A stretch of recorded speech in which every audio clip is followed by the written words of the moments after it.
Today on Maury, shocking secrets. Slept with my twin sister. Shocking lie detector results. And shocking cheaters caught in the act. Carrie saw a message about her husband on Facebook. I found a message from another woman saying that she might be pregnant with my husband's child. Just look sad. It hurts a lot. Will a lie detector test save this marriage? Or is the message from Facebook actually true?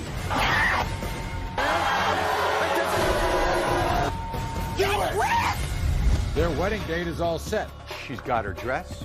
The hall has been booked. But then one of April's personal items vanished. It's her sex toy. And she thinks Daryl is using it with somebody else. What, did it grow legs and start walking? After this lie detector test, will their wedding plans vanish as well? The lie detector determines Those results and even more cheating drama. Jacqueline was here 2 years ago to prove that her son Dontrell No, that's not my granddaughter. That is your granddaughter. was not the father of Holly's baby. you are the father. Jacqueline's back That ain't my granddaughter. That's your granddaughter. That's not my granddaughter. to prove that Dontrell is not the father of Holly's second child. Why do you hate her so much? Whoa! He's going to propose marriage before the results. But what will this family's second DNA test prove? Shocking sex scandals and online affairs uncovered. Next. Everyone, this is Jacqueline. Please welcome Jacqueline back to the show.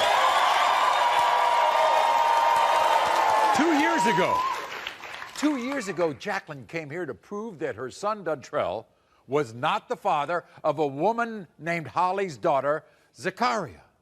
But Jacqueline was shocked when I read the DNA results that said, Dontrell, you are the father. Very shocked. And they're back because Jacqueline is now trying to convince Dontrell that he is not the father of Holly's second daughter, Kamaya. So before we talk to Jacqueline, take a look at the last appearance on the show. I'm Jackie. I know my son is not the father of Holly's baby. Holly's daughter doesn't look anything like him. I know that Holly is trying to bully my son, and I'm not going to stand for it. Seen her one time and sized her up and said that wasn't her grandchild because of the way she looked. Her skin color, her eyes, and all of that. She looks like me. What do they say? She's too light. That's your granddaughter. No, that's not my granddaughter. That is your granddaughter. No, that's not. That baby does not look nothing like my son. Let's get the results. Well, we're going to get the results. When it comes to 5-month-old Zachariah, Dontrell, you are the father. Let them apologize. Okay. So for the record, not only did we give everybody a paternity test, we gave Holly a lie detector test.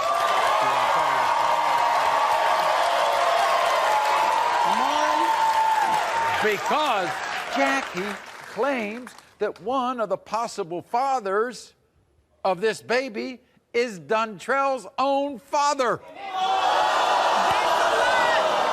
Why do you hate her so much? Maury, look at her. She is evil. She big. She got a dark spirit about her. I never liked you from the get-go.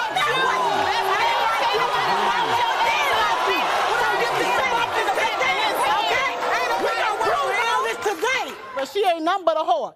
Okay, you can't make a whore. Y'all better look at yourself. You can't make a hair fly out of a whore. Do you know that? Do you know that little girl, Kamaya? Do you know her? Your granddaughter. That ain't my granddaughter. That's your granddaughter. That's not my granddaughter. That's not my granddaughter. You think that looks like your son? No, she does not. She doesn't look like the other child, Zachariah. She might because they sisters. Of course they might look like. But to me, no, she's not my family. So you don't. She don't look like nothing So you in my refuse family. to accept her because of all the things you've heard about what she Yes. does. All right. Because she had been sick. Well, before we bring out Holly, listen to what she had to say about this. Watch. I've been to the show once before to prove to Dontrell and his mother that he was the father of our daughter, Zachariah. Since then, we had another baby named Kamaya. And those two idiots are trying to deny her. I I never cheated on Dontrell, and Jacqueline knows that. My daughter looks just like Dontrell, and Jacqueline can't say a damn thing about it because she have never even seen her. Bottom line, Jacqueline is a sorry excuse for a grandmother. I was right before, and I'm going to be right again. Wait a minute. Now, wait a minute. Okay, first, we're going to meet your son in a second because he's caught in the middle of all this. But right now, here's Holly. Everybody, welcome Holly. Bring her ass on now. Yeah. Hi, Holly. Yeah, you can say what you want to say, okay? Say what you want to say. Say what you want to say. I don't care about none of that. I don't care about none of that. None of that. Get out. Move it over, Maury. Move it over a little further. Move it over. Yeah, move it over a little further. She thinks you are messing around, even with her ex-husband. That's a lie. You and Dontrell aren't together right now, are you? We are in a rocky relationship. In a rocky relationship. Yes. She took my son away from me and my He don't even grandkids. want to be there And with my you. grandkids. What you're trying to say is you and Dontrell would be fine if it And was. she will stay out of our business. And she will stay out of our business. That's She my will son. be fine. That's I my got son. both of her granddaughters, and I'm here to prove today for the second time My son, that and I'm my gonna baby be is there her granddaughter. always. You took my granddaughter away from me. You took my granddaughter away from me. Why wouldn't I? Holly, have you ever cheated on Dontrell? Never. She thinks so? Yes. She hears all these rumors. Yes, What about never. that? Never. Prove to me that you have it. Listen, I want to let her know. talk. I have never had any kind of relationships when I was with Dontrell. None. When me and Dontrell breaking up Right. and stuff, you know what I'm saying? He do his thing, I do mine. But as far as being together, Right. I never cheated on him. He cheated on me. He never cheated on now me. you know and you a know lot it. about that when you were little and what? And you know he done And what? cheated on me. You know Everything he kept it from me. He kept it from me. He ain't gonna Come tell on, me. you know that He you All ain't right, gonna everybody, tell I've had me. enough. You've been Here's going to the Dontrell. motel Dontrell, room come and on all out that. here.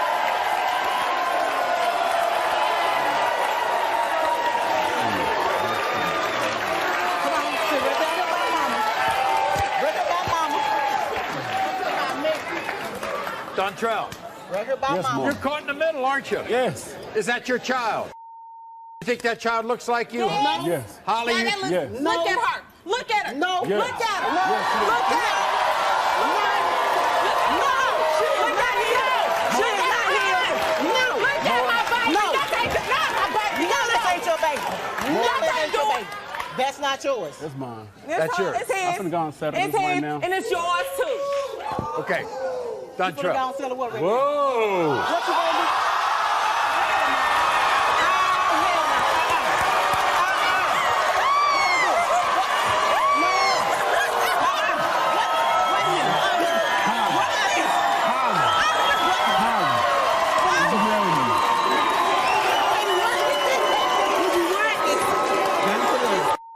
I said no.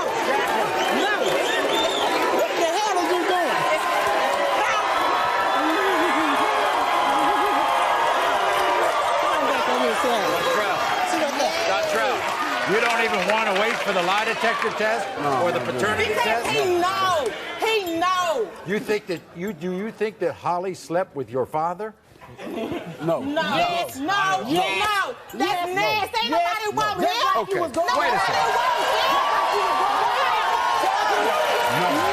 Yes. I don't believe that at all. Okay. All right. Now listen. We have a lie detector test. We have a DNA test. Okay. First, we're gonna do the DNA test.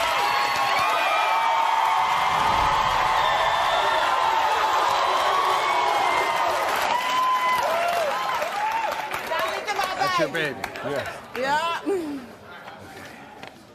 You took the first one away from me. When it comes to one-year-old Kamaya Dontrell, you are the father.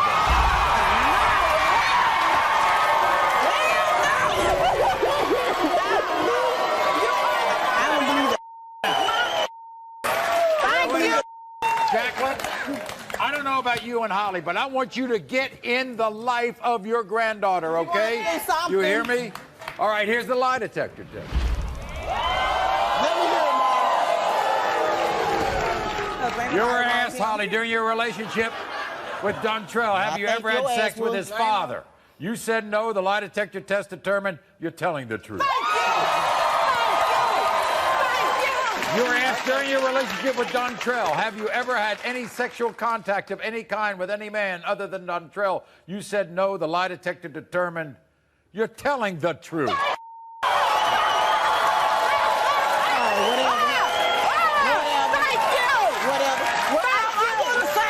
I know you're a good daddy. You're going to be a good daddy, okay? I want to see my This is a grandkids. woman who's true to you, and you get into the lives of your grandkids. I will. Carrie saw a message about her husband on Facebook. I found a message from another woman saying that she might be pregnant with my husband's child. You just look sad. I am sad. It hurts a lot. Will a lie detector test save this marriage? You would not. No, I would not more. You would never do that. Never. Or is the message from Facebook actually true? More than 10? Shocking sex scandals and online affairs uncovered. Next. Everyone, this is Carrie. Welcome, Carrie, to the show. Now, how would you feel? How would you feel if your family member sent a text message to your husband asking him for sex? That's what happened to Carrie. Not only does Carrie suspect that her husband of 2 years, Chris, has slept with her family member, one time a strange woman sent Carrie a picture of her and Chris in bed together. The thought of my husband, Chris, cheating on me breaks my heart. One of my family members sent my husband a text message asking him to have sex. And I can't believe that he wouldn't tell me.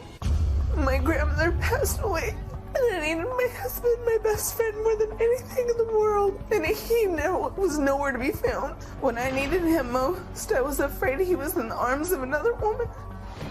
I'm afraid that my husband has cheated on me with 5 different women. I found a message on Facebook from another woman saying that she might be pregnant with my husband's child, and it broke my heart. I love my husband, but the only thing that's gonna save this marriage is the truth.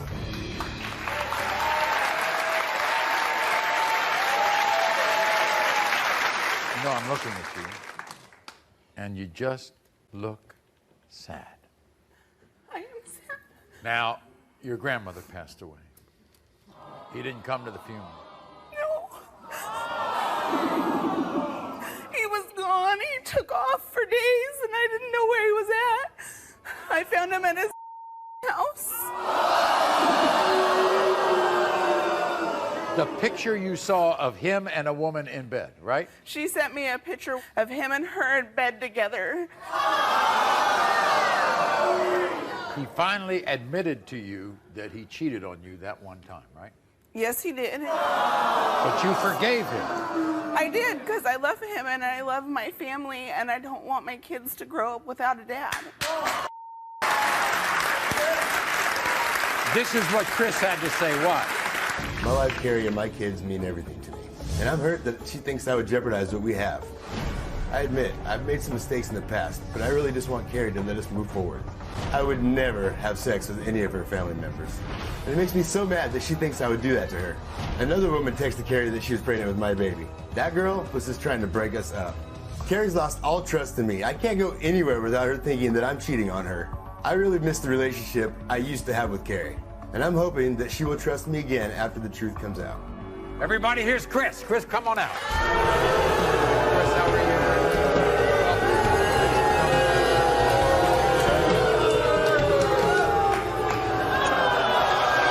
You would not go to bed with a family member. No, I would not more. Then there was a woman. Wasn't there a woman who said she was pregnant with your baby? There was. And did you confront her about that? Did you ask her when you were texting her the other night? I wasn't texting her that other night. We have the lie detector test. We're gonna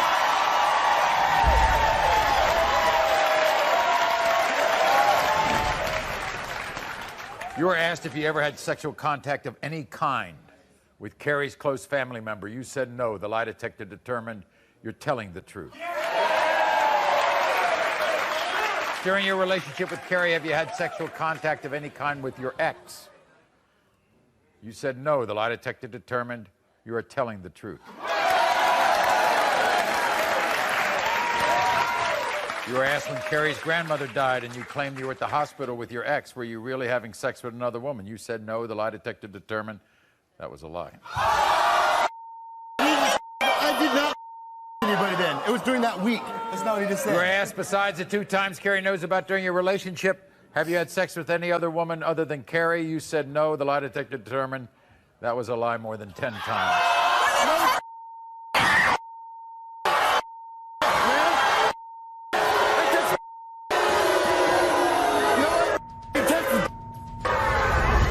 The drama continues as Carrie confronts her cheating husband backstage. More than 10? Chris! Jamie believes the man she loves has had a secret sexual affair with her cousin. If he's cheating, you think you've wasted your life. Did you sleep with her cousin? No, I did not. Everyone is here to find out the truth, and what happens is truly unbelievable.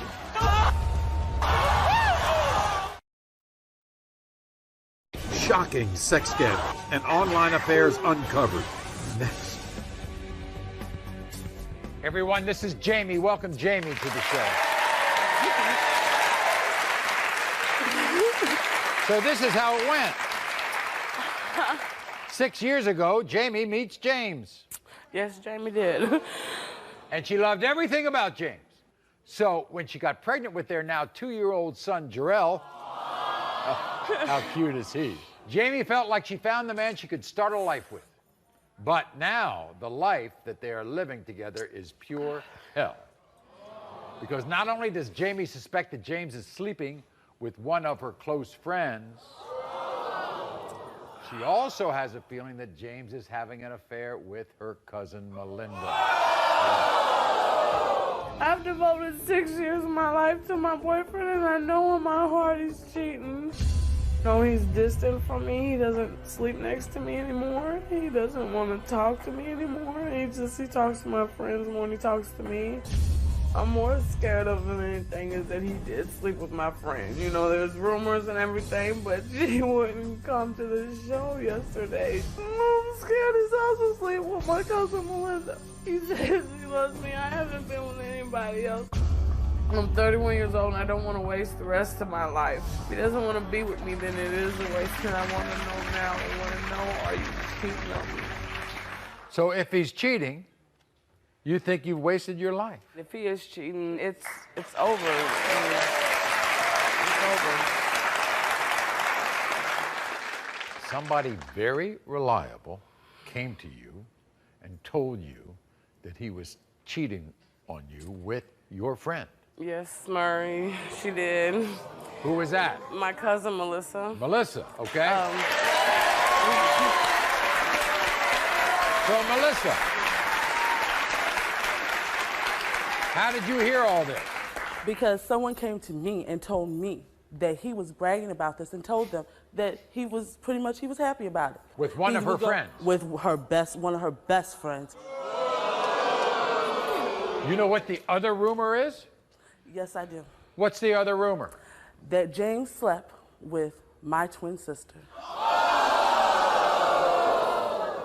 We gave James a lie detector test. We're going to find out the results. This is what he had to say. My family means a lot to me. I love them from the bottom of my heart. Right now, our relationship is falling apart because she thinks I'm cheating on her. It makes me feel bad that she thinks that I'm sleeping with her cousin and her friend. When I wake up in the middle of the night, I decide I can go up to the gas station and get me something to drink. But Jamie, she doesn't think of it. I want this lie detector to resolve our situation that we're having. I want it to bring me peace. Everybody welcome James. Here's James.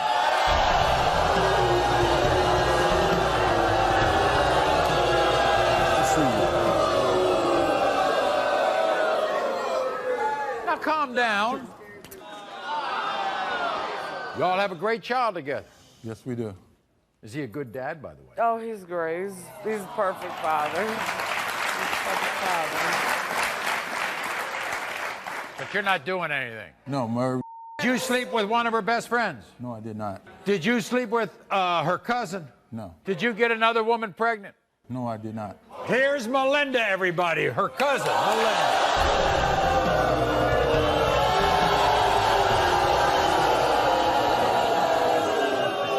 Melinda.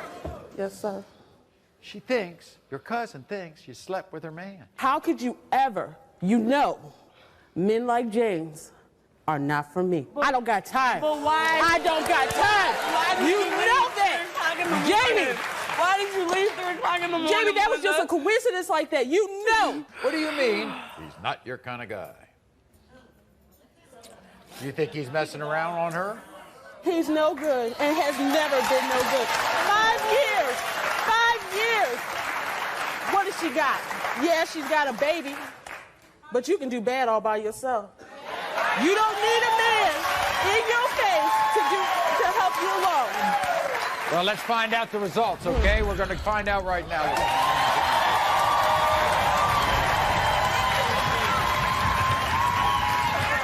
Oh, God, James. James, we asked you, did you have another woman pregnant? You said no. The lie detector test determined you're telling the truth.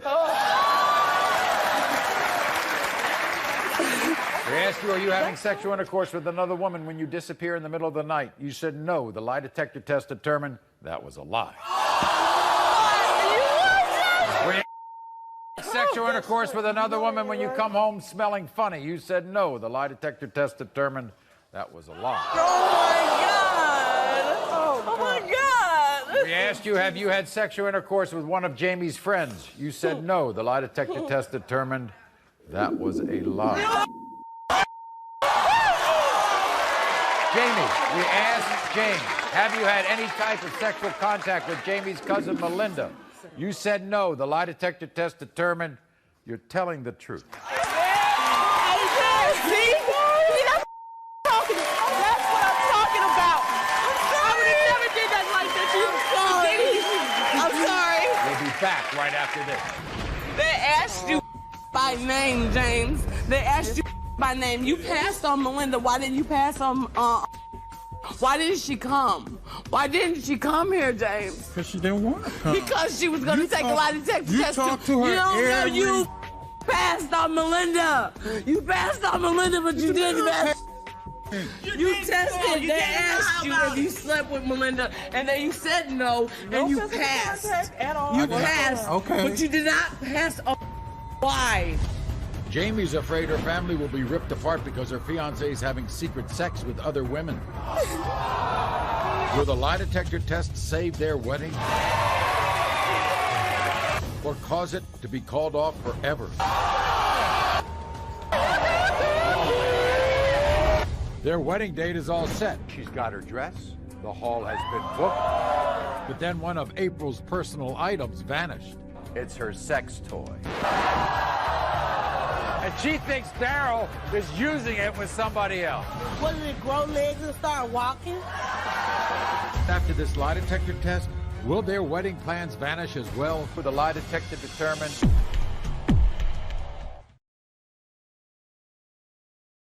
Shocking sex scandals and online affairs uncovered. Next. Everybody, this is Jamie. Welcome Jamie to the show. See, here's the deal. Jamie is terrified that her fiancé, Josh, with whom she, by the way, has 2 beautiful children, has been cheating throughout their 6-year relationship. According to Jamie, it all started when Josh went away on business. Jamie then found out that he had 2 girls staying in his hotel room with him. But, he says they slept in the other bed. Then on Valentine's Day, Josh promised to take her out on a special date at the casino buffet and then stood her up. Where was he? He went out to dinner with a female friend. Here's her story. Watch. I love my fiancé Josh with all my heart. We have 2 beautiful children together, and it would break my heart if he cheated on me. Josh went out of town for 3 days, and I'm scared that he may have had sex with another woman. I found phone numbers. His clothes smell like perfume, and there's no excuse for it. I'm not happy the way I look anymore, and I'm just scared he's not attracted to me anymore. I really want to take the next step and marry Josh. If he fails this test, I don't know what I'm gonna do. I gotta hear this about Valentine's Day. We made plans, and he left that morning, and he went with his friend because it was her. He'd rather spend his.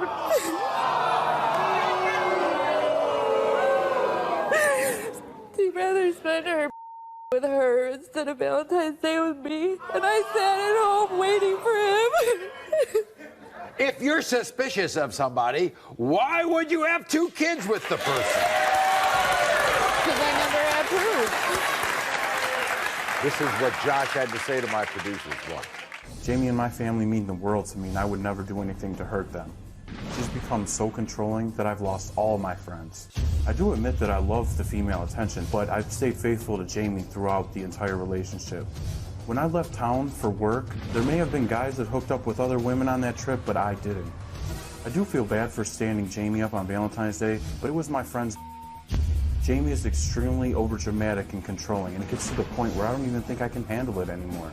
I want the accusations to stop, or I'm out the door. Oh, Josh is out the door. Here's Josh. Watch.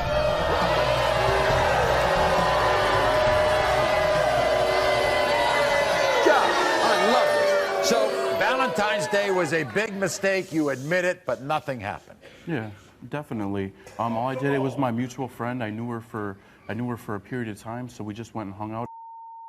Yeah, someone always called me and told me, oh, I'm doing this with your boyfriend. You want to listen?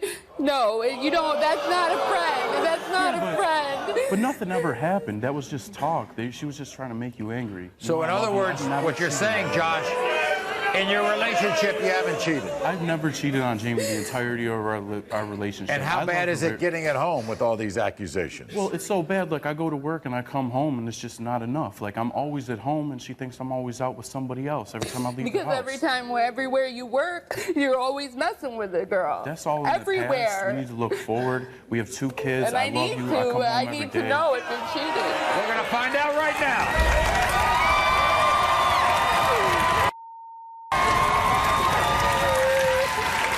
We asked you when you went out of town for 3 days on business and Jamie heard there were girls in your hotel room. Did you have sex with another woman? You said no. The lie detector determined you're telling the truth.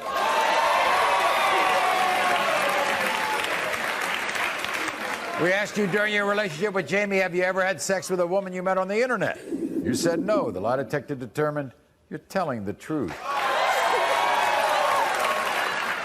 We asked you when you canceled your plans with Jamie on Valentine's Day, did you have sexual contact with another woman? You said no. The lie detector determined that was a lie.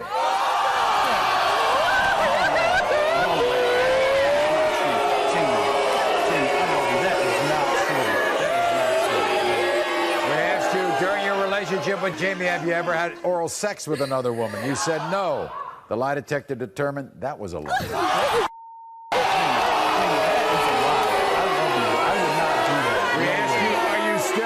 We asked you, are you still in love with Jamie?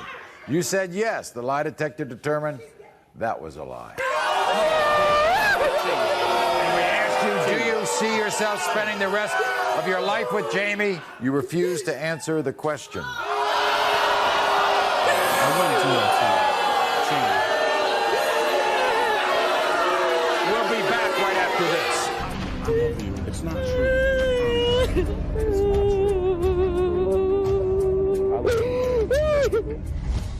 Their wedding date is all set. She's got her dress. The hall has been booked. But then one of April's personal items vanished. It's her sex toy. And she thinks Daryl is using it with somebody else. What, did it grow legs and start walking? After this lie detector test, will their wedding plans vanish as well? The lie detector determined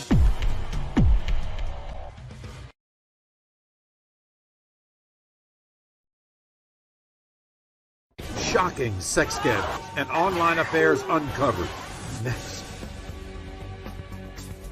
Everyone, this is April. Welcome, April, to the show. Now, April April should be happy because in less than 2 months, she's supposed to marry her fiancé, Daryl. She's got her dress. The hall has been booked. The menu has been set.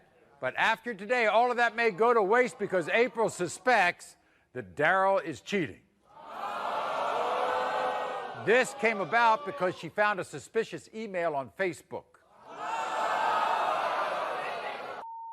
And April discovered that Daryl had been having a 5-hour phone conversation with a random girl in the middle of the night.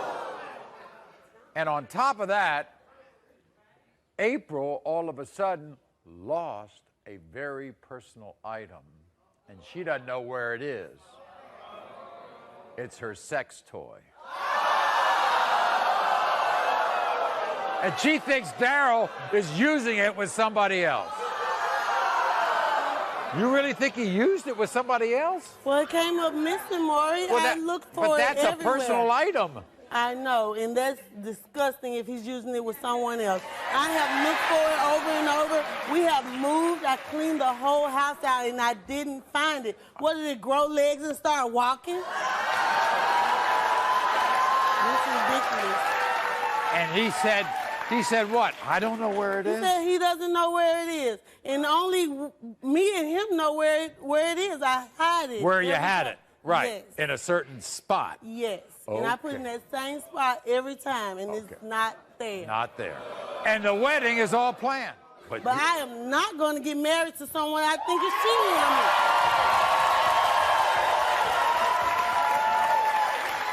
You think he's messing around at his mother's house? Yes. He has a neighbor that lives next door to.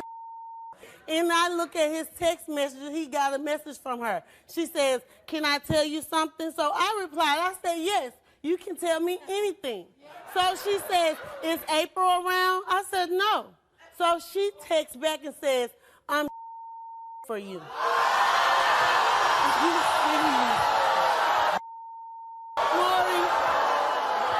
So I don't know what's going on with her, but I asked him not to go up house ever again.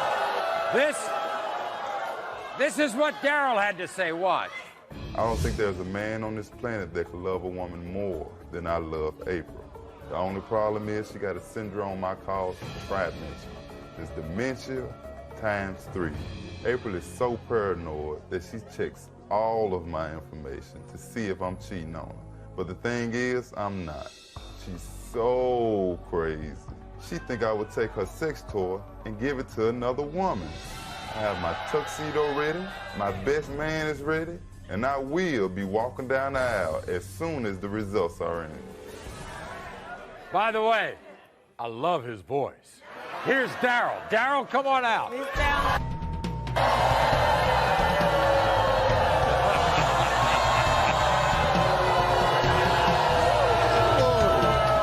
How you doing? How you doing? Pleasure to see you.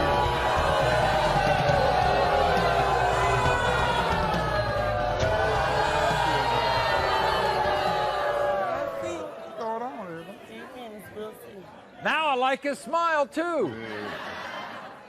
You love this woman. With all my heart, Maury.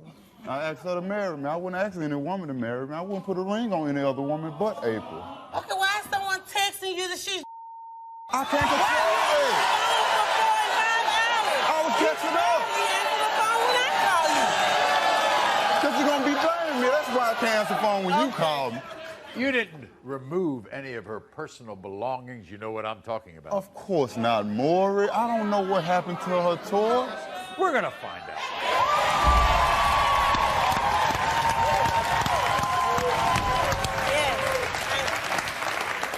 We asked you, during your relationship with April, have you ever had sexual contact with any of your Facebook friends? You said no. The lie detector determined. The results are next. After this lie detector test, will their wedding plans vanish as well? The lie detector determined. The test showed that his wife's been cheated on over 10 times. The drama continues as Carrie confronts her cheating husband backstage. More than 10? What?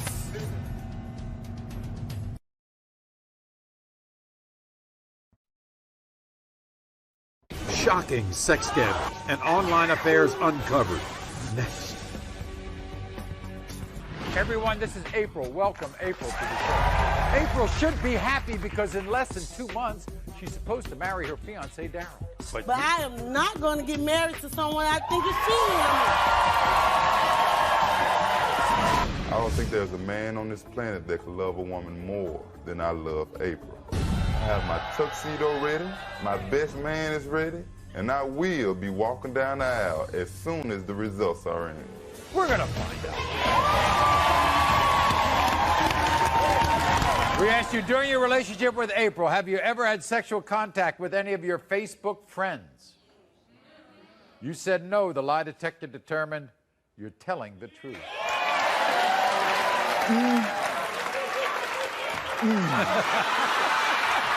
Come on, keep reading, keep reading, keep reading. We asked you, did the earrings April found in your car belong to another woman you had sex with? You found earrings. I found earrings and a driver's license. And then the bad part about it, it was under the driver's seat. So if she wasn't driving the car, she's leaning over to the driver's seat.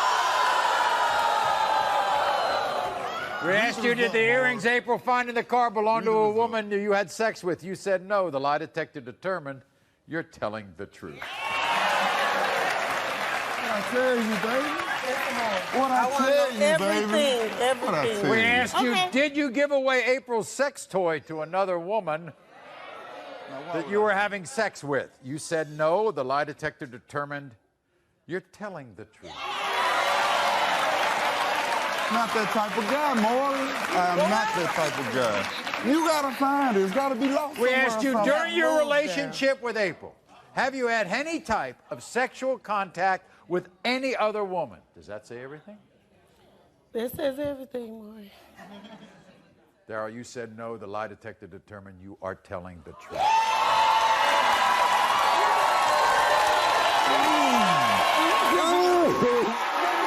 What I tell you, bro?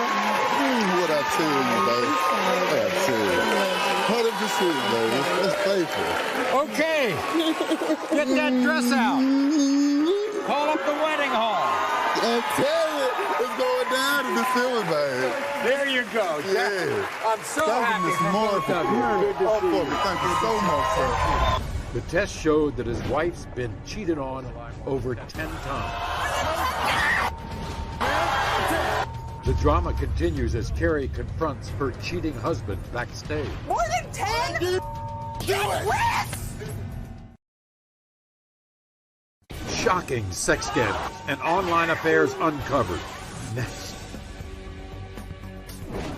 Earlier, Carrie came to the show terrified that her marriage to Chris was about to be over. I found a message on Facebook from another woman saying that she might be pregnant with my husband's child.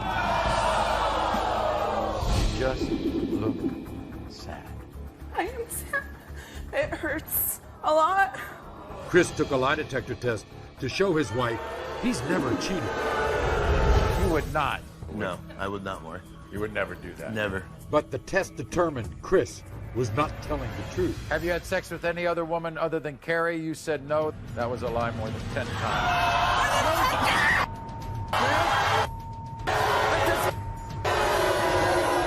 Chris walked off the set enraged, and Carrie immediately went to confront her husband backstage.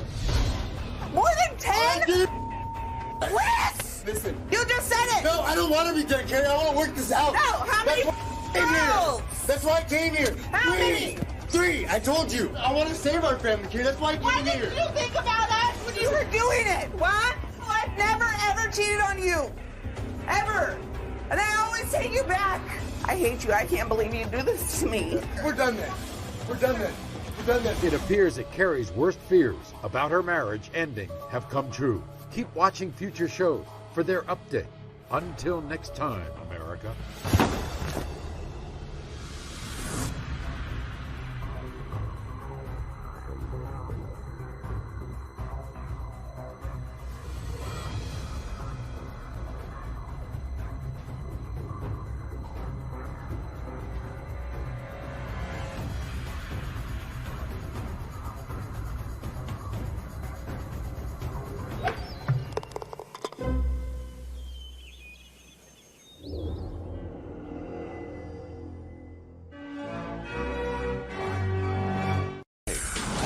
incredible Maury. Simone is testing the 9th man for paternity. My son want to know who his father is. Now she coming at me talking about I'm a baby daddy. You don't know me. You know nothing about me.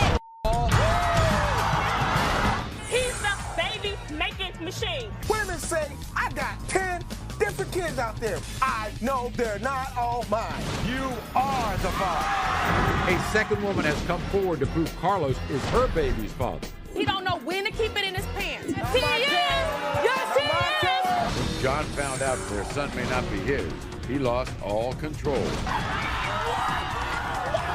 They're about to be married, but he has suspicions that their new baby isn't his. I am 100% sure this is his daughter. Kathy was devastated when her boyfriend denied their are the father. Evan still thinks she cheats, and their second child isn't his. You're about to look very stupid. I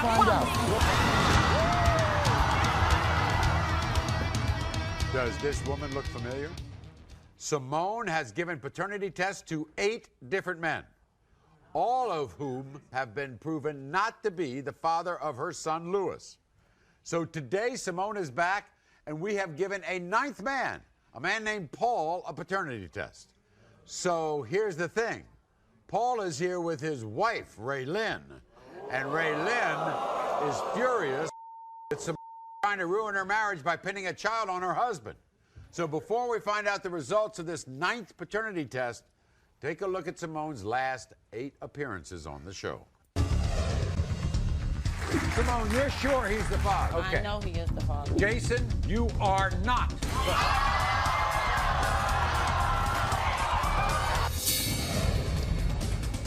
Maury, I'm 110% he is the father. Are you sure, Simone? I'm sure. You are not. Oh my God, I'm so sorry, baby. I want to. That's only at 100%. I'm 120%. You are not. Simone. Gotta be lying. They lying. Everybody else lying. You've been 100% sure, you've been 120% sure, you've been 110% sure. Yeah. And now, Maury, I'm 130%. I can't sit out for this, Maury, because I'm just too excited. You're right. You are not the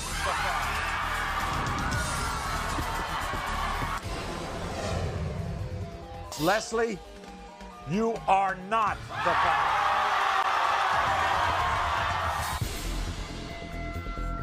You really think this is the father? Yes, I do. I'm 200% sure. Patrick, you are not.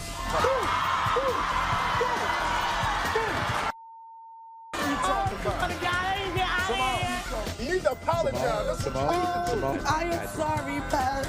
I'm so sorry. Joey, you are not.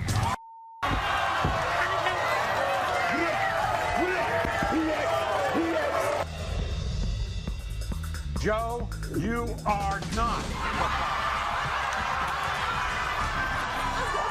Does he have a man in his life now? Yes, but I want his real father.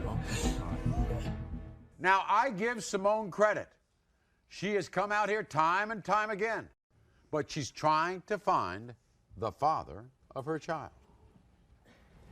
You think he is? Yes.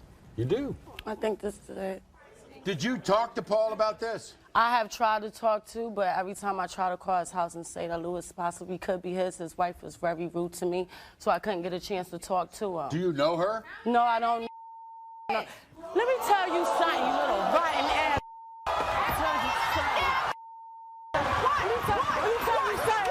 You don't know me. You know nothing about me. You better get it together. Get it together. Get it together. Get it together. You know nothing about me. Nothing. Let me tell you something, Maury. She knows nothing about me. I let any freaking one to come on the stage and disrespect me. That's not happening, Maury. Don't come at me like she knows. Talk to his mom.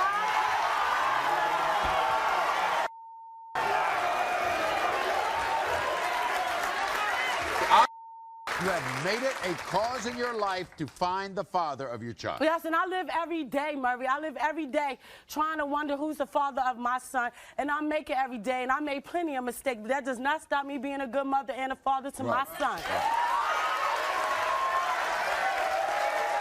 You're still talking, you little bird. You better go check the dentist.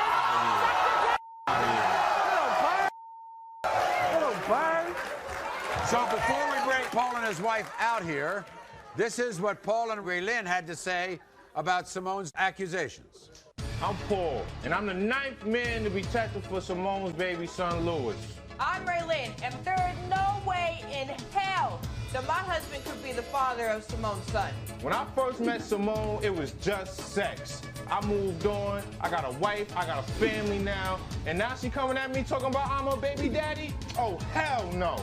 Simone is just trying to use my husband for his money, but nobody is going to be taking advantage of my husband. Simone has been on this show so many times, she done had sex with so many men that I honestly don't think I'm the father.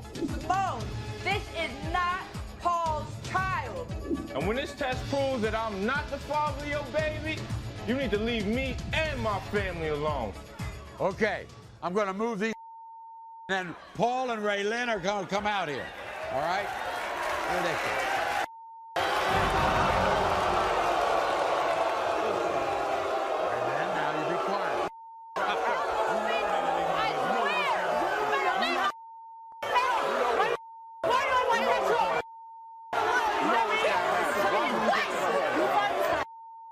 What is that, Raylene? I'm the past, you the future. You got the ring, just shut the hell up.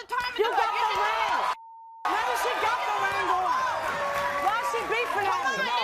Why is she beefing? Simone, first of all, I don't hear him. how do you know? How do I know? Probably Because told she her. wasn't even there. That's how it is. Paul, okay. Did you have sex with this woman? Yeah, Okay, But okay. that ain't my baby. Why? Come on. Hey, that boy don't even look like me, fam. That ain't All my the years baby. I took care of my son. That ain't my Yeah, baby. whatever.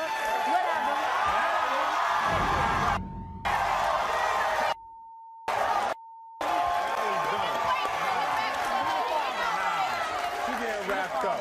Paul, Once this is said and Paul, done, yeah. What's if good, you Maury? are the father, you want to take care of that Yeah, child? of course. You know, I got two That's kids what you already. say, but seeing is believing, boo. In the case of 2-year-old baby Louis, You are the father. Tell him, Paul, Murray. Tell him, Murray. you are not.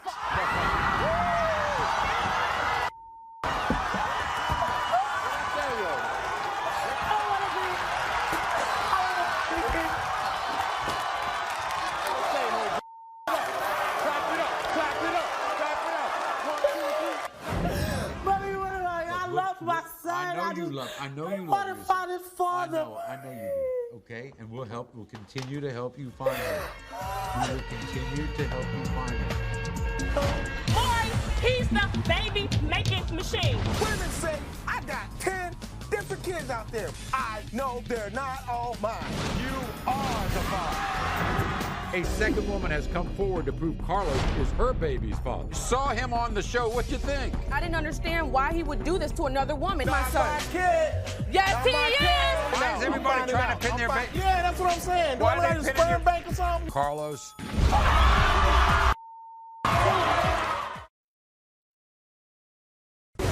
Will the search finally end today? Recently, we met a man named Carlos who was being accused by a woman named Sharnika of being the father of her daughter, Nikayla. Now, in fact, Sharnika claimed that Carlos had over 20 children with other women. Well, the paternity test proved that Carlos was the father of her daughter. So today, you would think we've turned into America's Most Wanted. A new woman has come forward named Tony. She's here because 1 year ago, Carlos disappeared and is now denying her 22-month-old son, Miles. We've given Carlos another paternity test. We're going to reveal the results in a moment. First, take a look at Carlos's last appearance on our show. Carlos needs to keep it in his pants and stop making babies he doesn't take care of. He got so many damn kids across the globe. Are you sure? He don't probably know how many kids he got. Across the globe? Across the globe. Maury, he's the baby-making machine. Women say, I got 8, 9, 10 different kids out there. But guess what? I know they're not all mine. How many children do you have? Man, I probably got like 10, maybe 20, but they all lying. His kids can fill this damn audience. That's how many kids he got. Carlos, you are the father.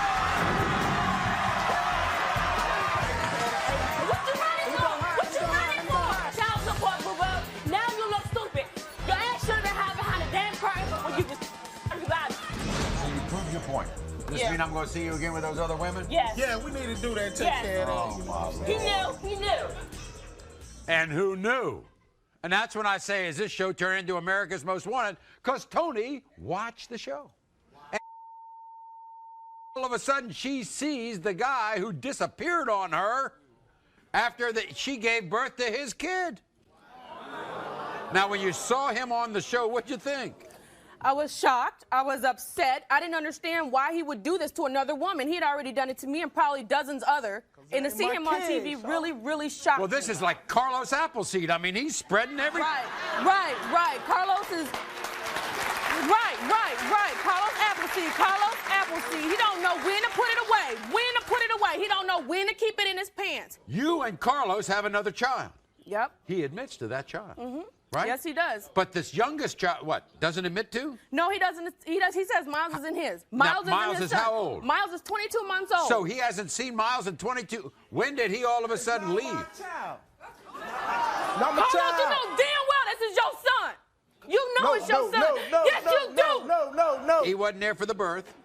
Never signed a birth certificate. No. 2.5 years later, he shows up on my show. Right. With another Not my one. kid. Yes, Not he my is. kid. Yes, he my is. kid. Not my kid. Yes, he is. Look just like you. He spoke to Carlos. This is what he say about coming back here because you say that he's the father of your child. Watch. I'm back today because a trifling girl named Tony saw me on TV. Now she's trying to say I'm a baby daddy. It ain't happening. You know this ain't my baby. And Tony, she need to stop watching that TV. I told everybody last time. All these women out here trying to pin all their babies on me. Got me one time on the show, but no, Tony ain't gonna get me this time. When this girl got pregnant, we wasn't even together no more. Man, she was with her fiance. I'm not taking care of second baby. She don't know who the father is. Sorry, guess what? It don't work like that. You and all them women out there, you stop pinning all these babies on me. You feel me? Carlos, here he is. Here's Carlos.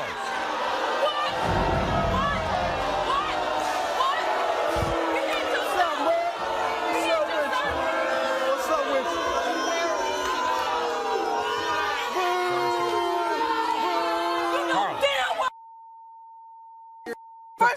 Him in the last year. Was that right? Now, by the way, you take care of that other child that you all have together? Yeah, you know why? You know why? No, you don't. She ran off with a fiance. She got about 30 of them. I ran off with my fiance. I left your ass, and you know left it. me. You I left me. No, you got left. I left Got you. left. Got left.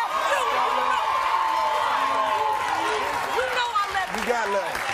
You don't deny the older child, do you? No, I don't deny that one, you know what I'm saying? I did have my doubts, because, you know what I'm saying, she called me talking about, I'm about to get married, that ain't your kid, we gonna get married, you know what I'm saying? Don't have nothing to worry about it, blah, blah, blah. She always run off. I had to leave your ass. I left you when I left you when I got pregnant with Tracy, and I left you when I got pregnant with Miles, because you ain't. You ain't. I come and go when I want to. You ain't. Come and go when I want to. No, you're not. I come and go when I want to. Look at him. I take care of him. Whatever. When it comes to 2-year-old Miles, Carlos, you are the father.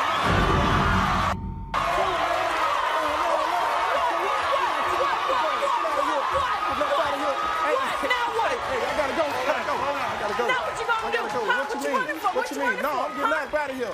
You can call. You don't even do that. You don't even call. If you do, it's about me. life. You don't got your own little life. I don't try to get involved. Children. They're still Don't worry your about children. her. Worry about those kids, Carlos. That's what you have to worry They about. mine. They gonna get They taken. are yours. They gonna get taken. They gonna get taken. All right. Kathy was devastated when her boyfriend accused her of cheating and denied their baby. You said no. You were telling the truth. You are the father. Evan still thinks she cheats, and their second child isn't his. I'm going to show the world that you are a cheater. When John found out their son may not be his, he lost all control.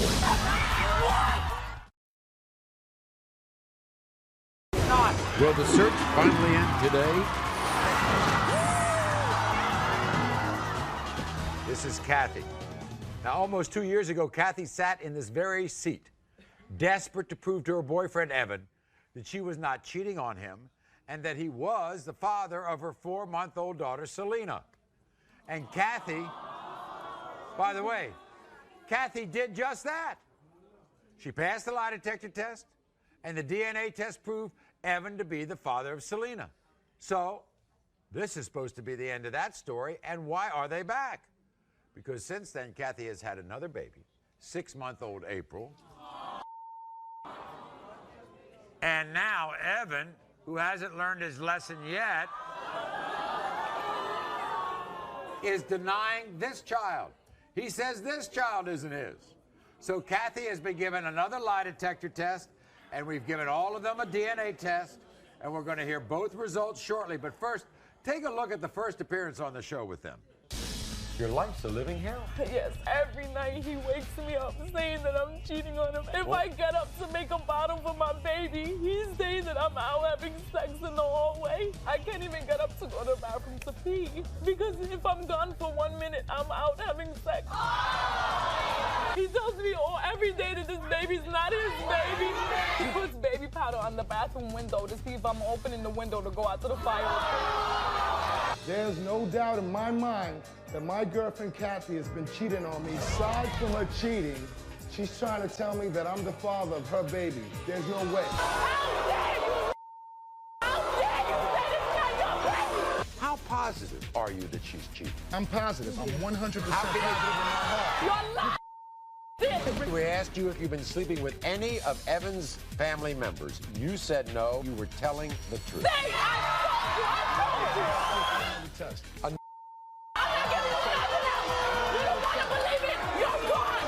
When it comes to 4-month-old Selena, you are the father. He knew he was the father. How does he not know that's his baby? Now you're sorry. Yeah, now you're sorry. You proved to him you weren't cheating.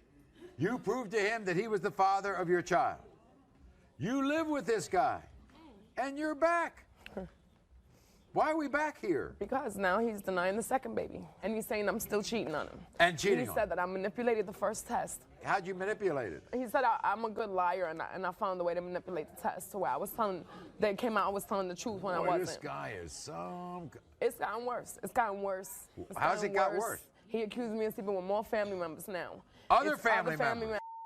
He hasn't run out of family members? No, my neighbors. He accused me of drugging him in the middle of the night. Drugging him? Yeah, making him sleep so I could go out and have sex with. Something in the middle of the night in his nose or something, and make him smell it so he could go to sleep and I could go out with other men. Okay. And what does he say? He says that it's a cover-up for prostitution. Oh. Where does he get all these ideas? He's a freaking psycho. That's where he gets his ideas. But he's your boyfriend. No, he's not. Every day, the only reason why we're together is for the kids. Every day, says he's not my boyfriend. Every single day. And I'm not a slut. I don't need to mess around. I'm a 26-year-old grown woman. Okay? I don't need to mess around behind his back. He doesn't treat me the right way anyway, to be honest with you. He calls me names every day. Every day he accuses me of the same. He does not treat me the right way. You did give birth after 7 months. Yes, I was only 7 months pregnant. And he said the night my water broke, he said it was because I was having sex. My baby was only 3 pounds at birth. She was in the incubator and she was in the hospital and so for a long time. He thinks that your baby came early because you were having sex. Yeah, that's what he said. This is what he said, by the way, before the show. Watch. I'm Evan, and I'm back for the second time because I still believe my girlfriend Kathy is cheating on me. I'm also here to prove that I'm not the father of her 6-month-old baby, April. The last time I was here, Kathy took a lie detector test and passed for not cheating. But Kathy manipulated that test and passed when she should have failed. She's a good liar. And today I'm gonna prove that Kathy has been having sex with my neighbors, sex with my family members, sex with men from her job, and the worst part is sex for money. Kathy, I'm gonna show the world that you are a cheater and that you'll give your body away to any man you meet. I'm gonna expose you and show the world your true colors. Oh, here he is, Evan. I can't.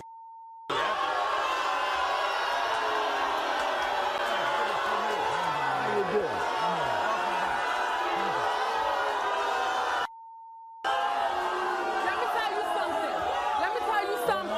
You're about to look very stupid. You're about to look very stupid. I promise you. I promise you. Evan. She passed the lie. She manipulated it. That's all. She's No, a you're good the liar. manipulator. You're the She's a liar. good You're actor. the cheat. I'm And telling that's you, why you're trying to act like it's me. We'll find out. I don't cheat. Why don't you tell I'm the a truth? good You don't father. cheat. You're going around saying she got your baby, But you know right? something, You Evan? don't cheat, you the liar. worst thing, Evan, is that you accuse her of having sex, and that's why her water broke and your child was delivered 2 months early. Nah, believe me, she was having sex, and that's why she got. No, she maybe you gave was birth. having sex, and that's Okay, the problem. You're pathologically No, liar, you're Kathy. pathological. That girl, little girl April, that You resembles should be she so has no lucky to have a resemblance. beautiful baby Maury. like that with your ugly ass.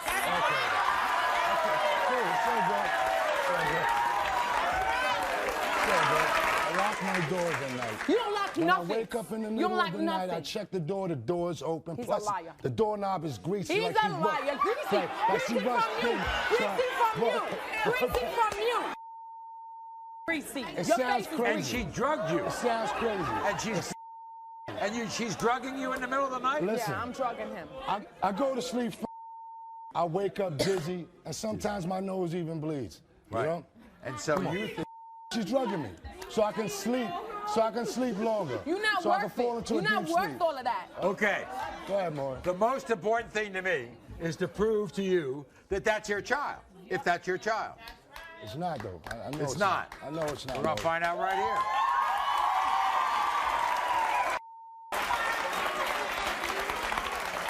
When it comes to 6-month-old April, Evan, you are the father.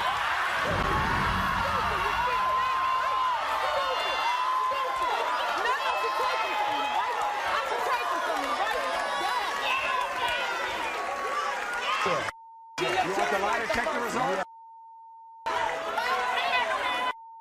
Okay. Kathy, we asked you since the last show if you've ever had sexual intercourse with your neighbor. You said no, and the lie detector test determined you were telling the truth. How stupid you feel now, dumbass? We asked you since the last show if you have had sexual intercourse with anyone in exchange for money. You said no, and the lie detector said you were telling the truth. He's done. He's done. We asked you since the show if you've had sexual intercourse with any of Evan's family members. You said no, and the lie detector test determined you were telling the truth. I'm a fail, right? Right? I'm a fail, right? I'm a fail, right? How stupid you feel now? How stupid you feel now? How stupid you feel now? You know what, Maury? I'm gonna go get some help because I think it's my security. It's a good idea. You can start with my count back out. Honorable woman, you have to start treating her that way. Pack your get out. You're done. You're done. I told you I was gonna make you look stupid. How you feel now? I'm a right? I'm a gang back, right? Yo.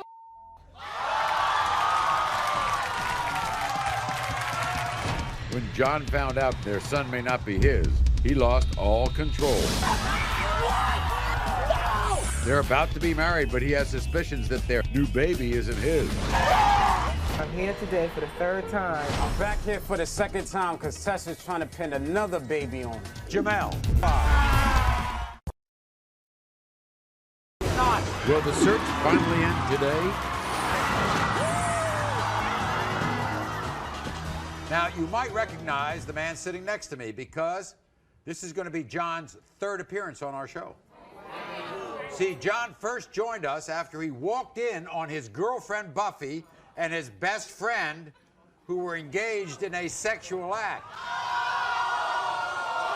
John feared that this Buffy's first time terrified that a DNA test would determine that Buffy's 3-year-old son Jason was not his. So take a look at that show and also another appearance on an update show. Watch. Buffy told me she had sex 4 times with 3 guys, and I seen my girlfriend giving one of my best friends. I'm terrified that Jason might not be mine. It kills me inside just to even think of it. This is my family. This is my boy. I walk around with this necklace. This is J for Jason. It's my boy. I got his initials on my arm for my boy. If he's not, I don't. He's still my boy. I want to know if he's mine. John, you are the problem. Can I have my boy? Can I have my boy? John and Buffy came back to the show for the second time because John had a very important question to ask Buffy. Take a look at this girl right here. The last time she's going to be known, Buffy Dunham.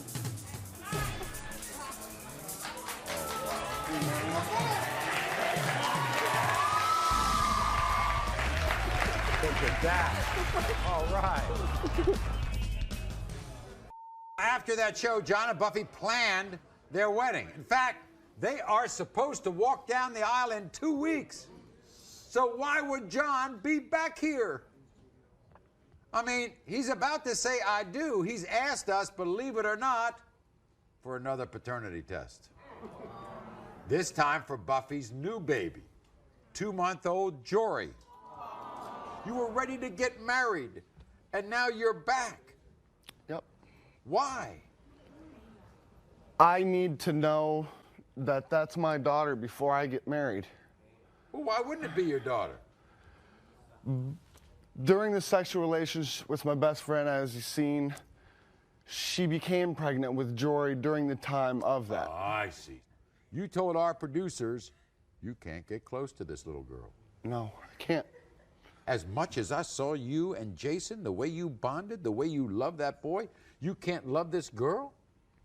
I'm scared. Why are you scared?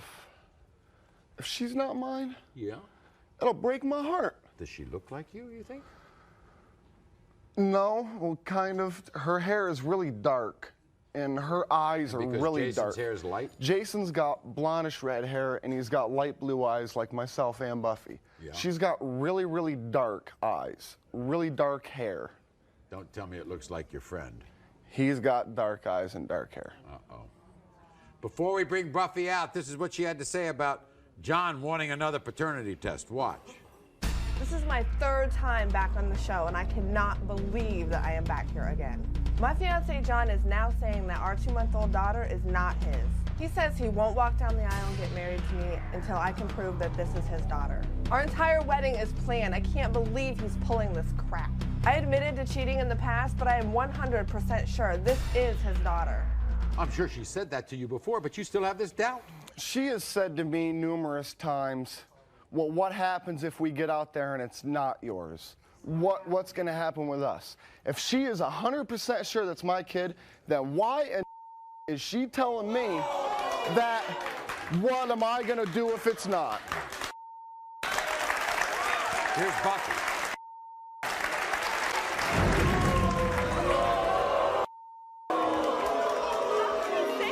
Like that. I told you. You didn't tell me. Then why are you telling telling me, what if she's not when we get out there? And what about your family? Your grandma's saying he's not going to get mad if he's not yours. Or what about your parents? Afraid about the wedding because they're afraid it's not mine. Because there's always a little chance. But you're sitting here saying you're 100% sure. I am 100% sure, but well, you then have how is me there a doubting. chance? You have me doubting me, okay? You want to hear the results? Yes, I do. So do I.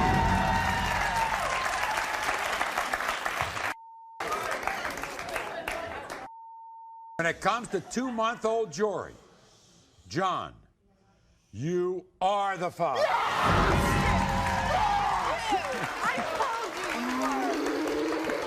You okay?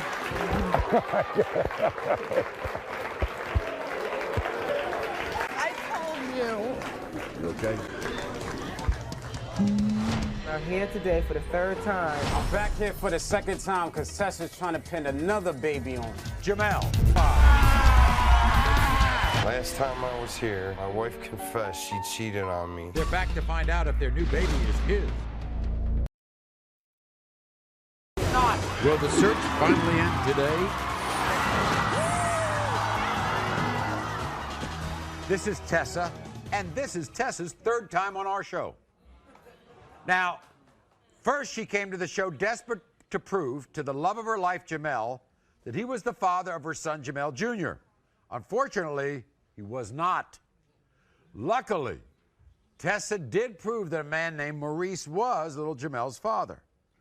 So today, Tessa is back for another DNA test. This time, it's for her new baby, 2-month-old Destiny. And guess who Tessa thinks the father is? Jamel, the first man who was proven not to be her son's father. Now, Tessa admits she made a mistake in the past. Today, she's positive Jamel is her daughter's father. Take a look at Tessa's journey on our show. I'm here today because I want to prove to Jamel that he is the father of my son. And there's no chance that it's somebody else's. No, it's his child. Yo, I'm 100% sure that I ain't the father of this baby. Tessa's crazy, yo. She's obsessed with me. Jamel, you are not the father.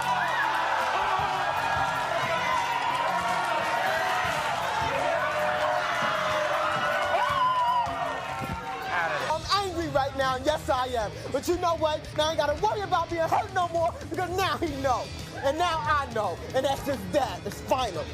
6 months later, Tessa came back to the show, and this time she was convinced that a man named Maurice was her son's father. You think it's Maurice? I know for a fact he's Maurice's child. You do? Yes. You think that child looks like you? Sure does. Maurice, you are the father. Yo, there you go. Now that's a happy ending to a story. I proved who my son's father is, but I'm here today for the third time because I had another baby. I know this time that the first man that I brought to the show, Jamel, is my daughter's father. I know I was wrong the last time when I said it was him, but I made a mistake. This time, I am 1,000,000,000% sure. I love Jamel, and I'm going to prove today that this is his daughter so that we can finally be a happy family. You and Jamel are together. Yes, we are. That's amazing. He was proven not to be Jamel Jr.'s father, but you all are together. Yes, we are. The only problem we have right now is that he's denying my daughter again. That is Jamel's child, and I'm 1,000,000,000% sure that that is Jamel's child. You are? 1,000,000,000% sure. But Tessa, there's no way I'd be here again if I wasn't sure that that's his child. I was going to say, you know, you've been wrong once. Exactly. And that was the most humiliating moment of my life. There is no way I'd be here again if that wasn't Jamel's child, and I wasn't sure. By the way, you have lost a ton of weight. Yes, I have. Yes, I have. Well, this is what he had to say before the show. Watch. I'm back here for the second time because Tessa's trying to pin another baby on me. I didn't fall for it before, and I'm obviously ain't falling for it again. Tessa's lucky I forgave her. We're together now in a couple. However, she lied to me about Jamel Jr. before. Who's to say she's not lying again? I wasn't even intimate with Tessa during that time, and the baby doesn't even look nothing like me. All signs point to me not being a father. The worst part about it is that I love this little girl, and it'll hurt me deeply if the baby wasn't mine. Tessa, you better hope and pray that this baby is mine, because if it's not, we over, we finished, we're through. You did it to me once, and I'm not letting you get away with it twice. Whoa. Here he is, Jamel. Jamel, come on out. see you, man. How you been? Good to see you. Hey, don't boo me. I'm innocent in this. Right. Hey, don't boo me. But you know what? You know why they're upset? Why? They kind of like her. I had my intentions, right? It wasn't mine the first time. What's to say it ain't now? First of all, all right. Gotta keep it 100. First of all, I have to congratulate you because you are in Jamel Jr.'s life without being his father. Yeah. You treat him like your son? Yeah, I treat all kids like that. You know, I love kids, you know what I'm saying? Right. I ain't gonna, neglect them, you know what I'm saying? I traumatize the kids, you know what I'm saying? If this is your child, yeah. Y'all gonna be... Oh, yeah, no doubt. I mean, of course, I'm gonna be there for the child, of course. I'm already there now, but, you know, if it ain't mine, then forget about it. We're gonna find out right now. Is there anything you want to tell him first? Anything you want to tell him before I read this? When this test result come back saying that this baby's your child, I don't ever want to hear no doubts come out your mouth again. In the case of 2-month-old Destiny, Jamel, you are the father. Thank you. Thank you. How about that little baby? That's your little baby. We'll be back right after this. Last time I was here, my wife confessed she cheated on me, and my son might not be mine. You are the father. We're back to find out if their new baby is his. Michael. Not. Will the search finally end today? This is JoJo. Now, the last time JoJo was here, she revealed to her husband, Michael, he might not be the father of their 4-year-old son, Stephen. You see, the night he proposed to her, she cheated. But JoJo and Michael were thrilled when the DNA test proved Michael was the father. Today, they are back for another DNA test because this is for their younger son, Emilio, because JoJo says as soon as they got home from the last show, Michael claims he started to hear rumors she had cheated more than one time that he knew about, and he wanted a DNA test on this child. So we're going to find out the results of the DNA test in a moment. But first, take a look at JoJo and Michael's first appearance on the show. What's your secret? I cheated on him when he proposed to me, and I got pregnant. I said yes, and then I had met up with my ex-boyfriend, and I had cheated on him with him. And that night, you think you got pregnant? Yep, I think I got pregnant. JoJo is everything a man could ask for. She's my heart, she's my soul. Her and the kids are the reason I get out of bed every morning. Turn to him and tell him why you brought him. When you proposed to me that day, I met up with my ex, and I cheated on you, and CD might not be yours. What? What do you mean? How could you do this to me? I'm so sorry. I don't know. Oh, we're on a test up. We'll do the test. We'll get through it. I'm so sorry. We'll get through it. When it comes to 4-year-old Stephen, Mike, you are the father.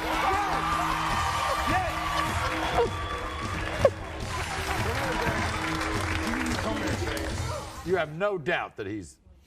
I haven't cheated.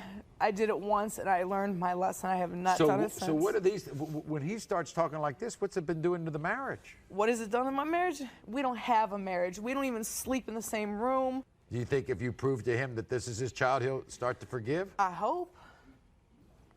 All right. Well, this is what Michael had to say before the show. Watch. I'm Mike. I'm back again for the second time because I need another paternity test. Last time I was here, my wife confessed she cheated on me, and my son Stephen might not be mine. I thank God that DNA proved that this child was my son.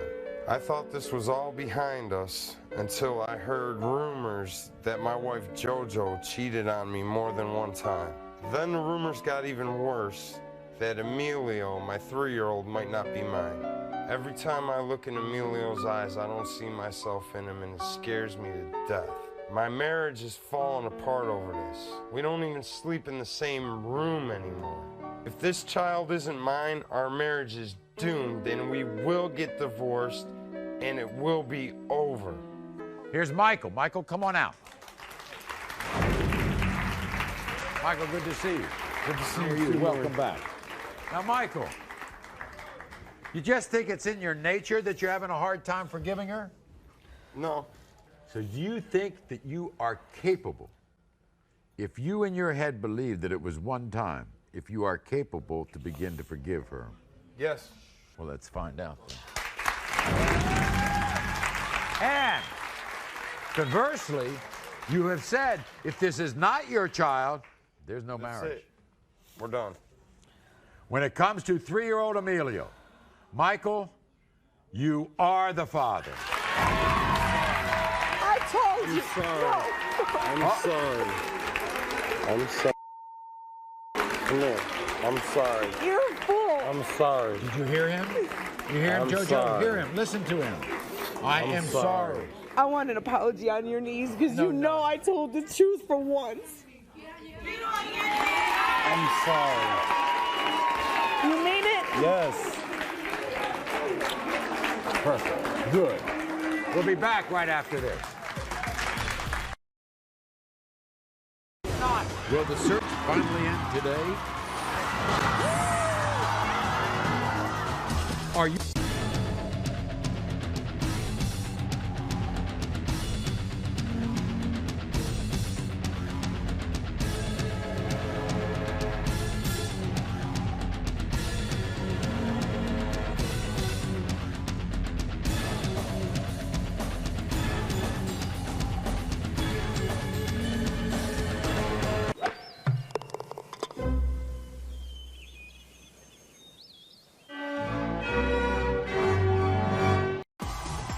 Straight from the Amazon jungle, Jack Hanna is here to celebrate his award-winning book, Passport into the Wild. And Jack didn't come alone.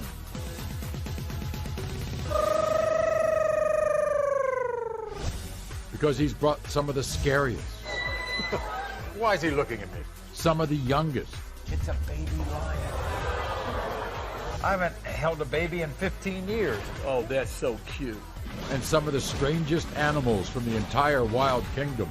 That's the strangest turtle I've ever seen. Jack's also being joined by a giant python snake named Fluffy. Here, Maury, hold it. I'm not holding it. Oh. I'm not joking. An out-of-control kangaroo. An extremely rare jaguar. Greatest crushing power of any cat in the world is jaws. That's a gorgeous cat, isn't it? And a Borneo pig named Edgar, who won't listen to anyone. Don't let him bite you, Maury. Edgar, don't mess with me, buddy. Edgar, don't go down Edgar, there. Edgar. Edgar, be nice. Edgar. Plus, it's the attack of the armadillos. Okay, that's what they... It's an hour filled with wild animals. Flapping its wings. That's called baiting, by the way. Exotic animals. And the one and only Jungle Jack Hanna. And it all starts right now. All right, here we go. All right, spring is in the air. The weather's getting warmer. The flowers are in bloom. We're pulling out all the stops because today we're going to bring you the most exciting, the most terrifying, and the most beautiful animals on the planet. And there's only one man who can bring these exotic animals to us, the director emeritus of the Columbus Zoo, the host of the television series, Jack Hanna's Into the Wild. Everybody, give it up, Jack Hanna. Here's my guy. Here's my Montana neighbor. Okay, so look, I want to catch up. Where have you been? We just got back from the Amazon, Maury. We're 300 miles up the Amazon, everybody. I've been to the Amazon before, but not 300 miles up there. It's the most phenomenal things I've ever seen in my entire life. It's the fastest moving river in the world. I've been talking like it gets... When we talk about fast, what are we talking We're talking 20, 30 miles an hour. The river just changes daily. We saw the pink river dolphin. Very few in the world. The only place they live is this one tributary. The giant river otter, which is as tall as you are. Picture a little otter as big as Maury. Anacondas, 15 to 22 feet long. You wouldn't have believed these. I should have brought 22-foot snakes? Oh, yeah, anaconda, yeah. Oh, my God. They love blue, too. They love blue. Oh, no. Okay, so anyway, first up, and this is amazing. Jack has brought a very unlikely pair. We're going to bring out probably two animals you think wouldn't ever work together, a cat and a dog. Wow, well, that's like a lab, right? Exactly. This is a lab. And what you see here, everyone, I want everybody to look at this very closely. These are two cheetahs. What you're looking at, everybody, are two of the fastest land mammal in the world. Maury knows, I'm sure. The cheetah's clocked at 72 to 75 miles an hour. Now, why is the dog here? I've raised cheetahs both ways. I've raised them without dogs and with a puppy. And the nice thing about raising them with the puppy, cheetahs by nature are very skittish cats. And if we raise them with the puppy gives them the confidence that they need. They don't realize he's a puppy. They think it's a cheetah. Exactly. They think he's one of their litter mates. If you look at the cheetah's foot, it's the only cat in the world with non-retractable claws. The only cat in the world with non-retractable claws. Your cat at home can retract his claws. That's for speed. Look at the eyes, everybody. Look at the eyes. Why are those dark marks under the eyes? Maury knows baseball players, football players put chalk under it, right? Because they look at the lights like this. The cheetah hunts at 110 degrees in the daytime. No cat in the world, jaguars, tigers, lions, they hunt at night. The cheetah hunts in the daytime. They're a solitary cat. And guess what they do? They don't make their kill by just like an explosion like a tiger. When they hit their prey, they have to grab the throat, the esophagus. They call it a chokehold. 70% of the animals, Maury, get away from the cheetah. And a lot of cheetahs starve to death. This is one of the rarest animals. By the way, the wilds is we have 10,000 acres next to Columbus Zoo. 10,000 acres where we now have had 9 babies born this year. Make sure you hear about it. Look it up on the web. It's incredible. Terrific. Thank you so much. You got his camera. Thank you. All right. Look at that. Look at that cheetah. Look. Wow. And now, of course, anybody who has ever watched The Wizard of Oz knows that there is a certain animal that is known for its courage. It's a baby lion. And that's who we have here.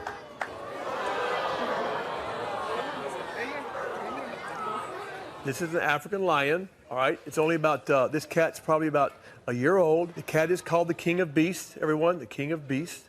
It's an incredible creature. They're social, whereas a tiger and a cheetah are not social. This is a very social cat. They sleep about 20 hours a day.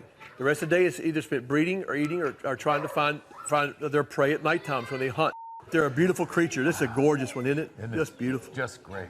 Just now, beautiful. what's the difference about the big? Is that the male has the big mane? With the mane. Right, the male has the mane, the female does not have the mane. The feet, you can see how big the feet are now. You can imagine when the females make the kill, they make it with other animals as well.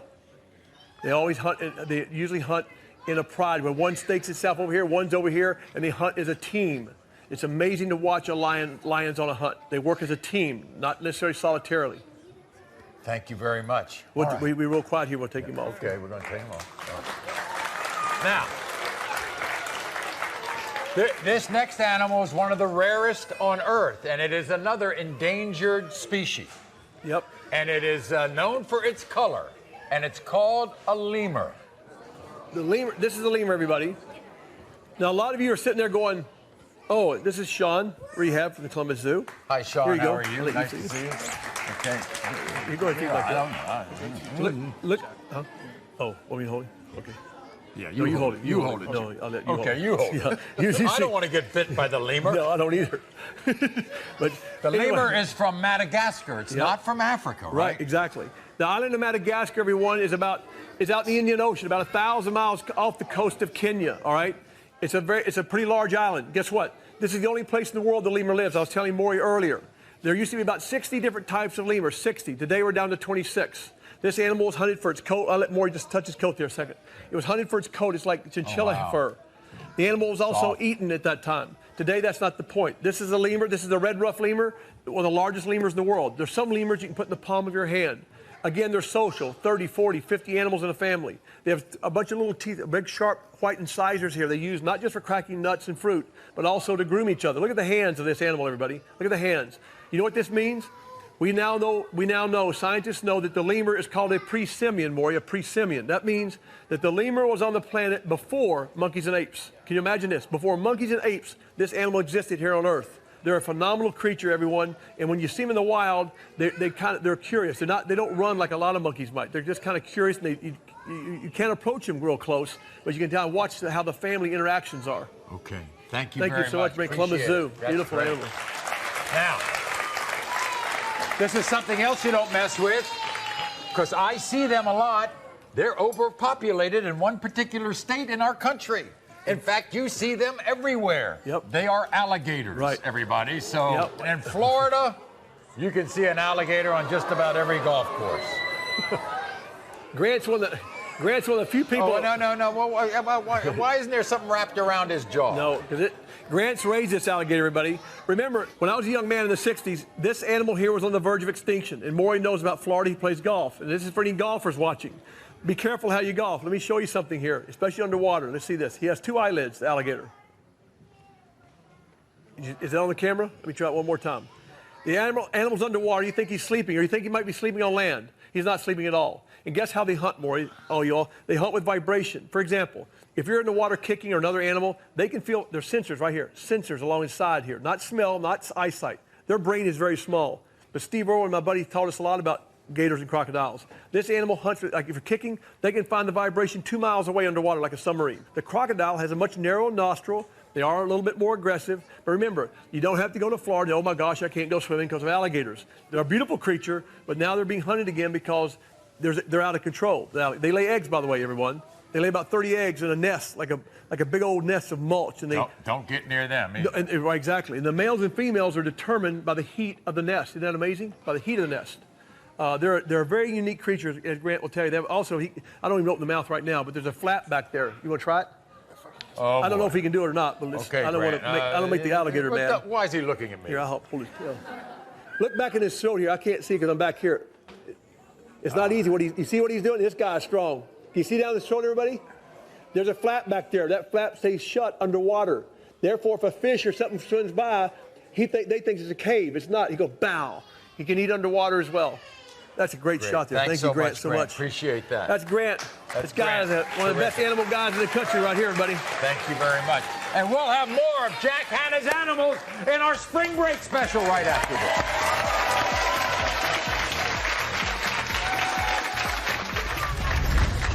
Coming up, Jack Hanna is going to be joined by some of the strangest animals in the entire wild kingdom.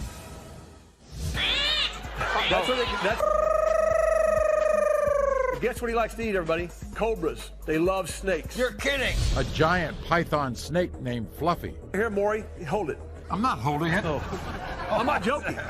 And a Borneo pig named Edgar, who won't listen to anyone. Edgar, don't go down Edgar, there. Here, Edgar. Edgar. Jack Hanna's back, and he's joined by the most exotic animals from the entire wild kingdom. Okay, everybody. So we're celebrating Jack Hanna with our great spring break here. By the way, Jack, that first segment, we've never had that many unbelievable animals in a first segment. After 15 years here. Here we go. Now, we've got some more we want to tell you about. The animal we're about to see, I mean, it's another animal that's rarely seen during the day. Right. Now, what's the first word in the dictionary, buddy? Aardvark. I'll be darned. Aardvark. This is the first time we've... That's what we have. First time on this show. Right here. We've never had an aardvark. Look at this. I've only seen this one time, everyone.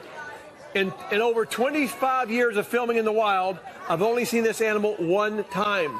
Is that right? Only once? Why is that? Because it's nocturnal, everybody. Aardvark, right? I can't even spell aardvark. If you look at this animal, look at those ears. Look at that nose. I mean, it's strange, isn't it? No, there's no teeth. This is Jungle Joe right here, Bucks County. Beautiful zoo there, by the way.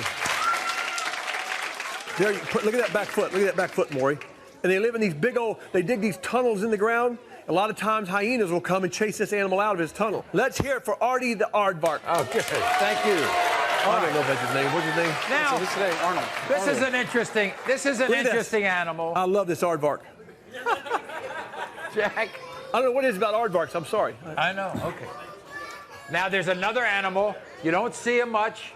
Not in this country, anyway. It's called a bitterung.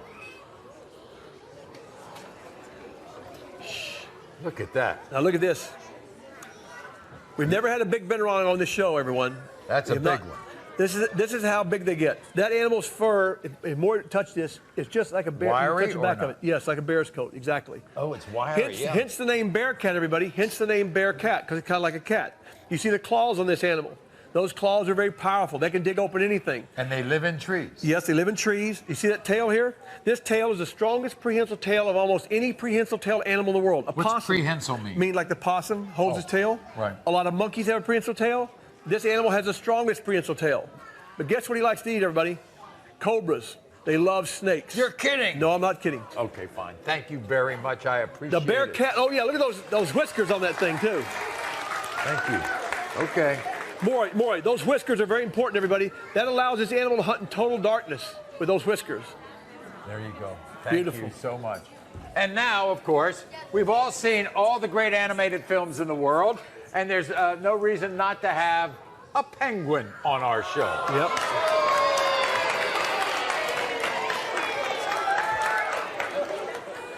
Look at them. Look at them.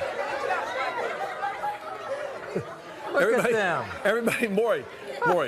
Everyone, some of you are saying, I thought they were black and white. You're right. These are only 6 months old. And you don't need an ice age to have a penguin. Very good question, what Maury just said.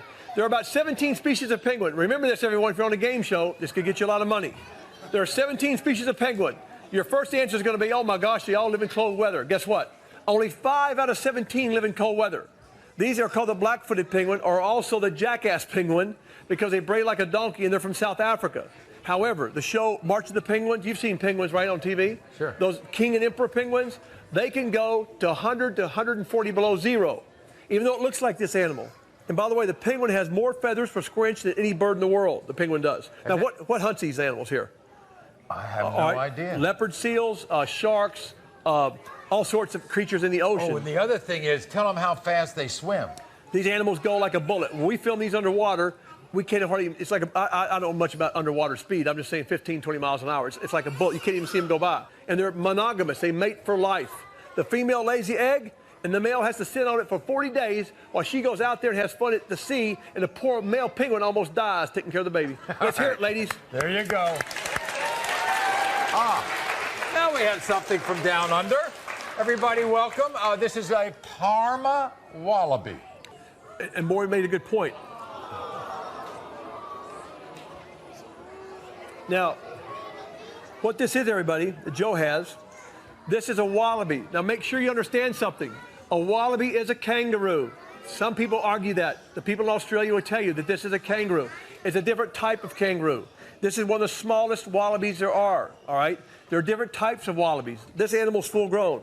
There's even one wallaby, Maury, that you can put right here in your hand that's full grown. Now, what kind of animal is a kangaroo, everybody? A marsupial. Exactly, a marsupial. Do you know what that means? There's another one coming out this, right? Yeah. What's that mean? Has a pouch. It carries its young in a pouch. Exactly. I want you to bring out the next animal if they would. I don't know if they're back there. Bring them out now. Wow. Oh, this is for me? Can I take it home? Yeah. Is this the baby or is this the rat? Uh-oh. This is the baby. Oh. Whoa. Oh, I see. I thought somebody's lactating there. Oh, boy. Anyway, here, why don't you come and show Maury how to bottle feed it, Beth? I can't do this. Yeah. I don't know. Well, you can hold him. I mean, I haven't. Go fetch the camera there. I haven't held a baby in 15 years. Now, there we go. Oh, that's so cute. I'll be darned. Anyway, what Maury's doing here, everyone, this is a red kangaroo. Everybody here? This red kangaroo can grow to be as big as I am. Get that. Now, you see what Maury's doing. A lot of you are sitting there going, why are we feeding this kangaroo here? Huh? Guess what? A kangaroo can have 3 babies at one time. One jumping out of the pouch at 6 to 8 months, leaving this one will leave the pouch about another 2 months. It can leave the pouch. When a kangaroo baby is born, it's the size of a jelly bean. It's that big.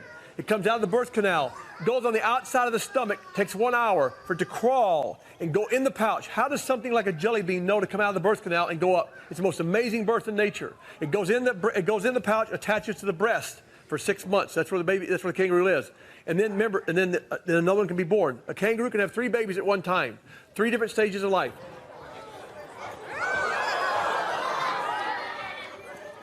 Is he all right? Yeah.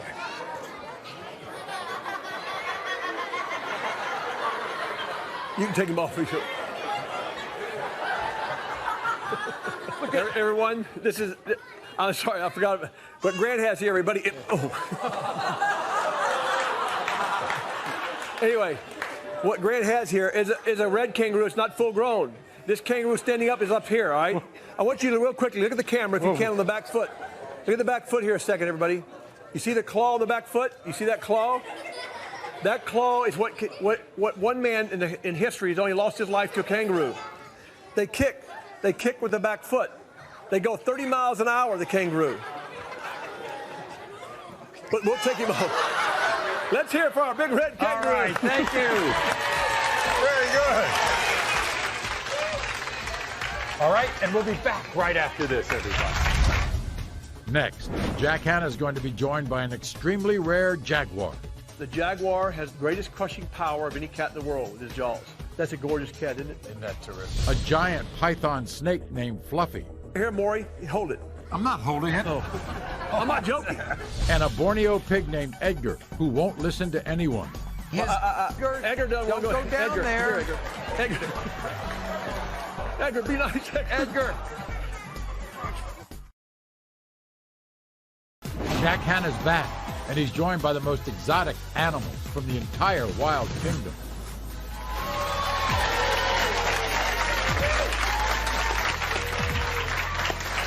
All right, so spring is here. We're kicking it off with Jack Hanna, the host of the television series Into the Wild, author of the children's book Passport Into the Wild, and Jack has brought us some of his favorite wild and exotic animals, but I want to hear about the book. Well, Passport in the Wild, everyone, is a neat book. It takes you throughout every continent in the world. We have all the 7 continents, and where all the places I've been, you have a little passport the kids can put their. It's one of the best book in the educational system throughout the country. So anybody that's in 3rd grade to 7th, 8th grade, you'll love it. Passport in the Wild. Go Correct. Thank you. Okay.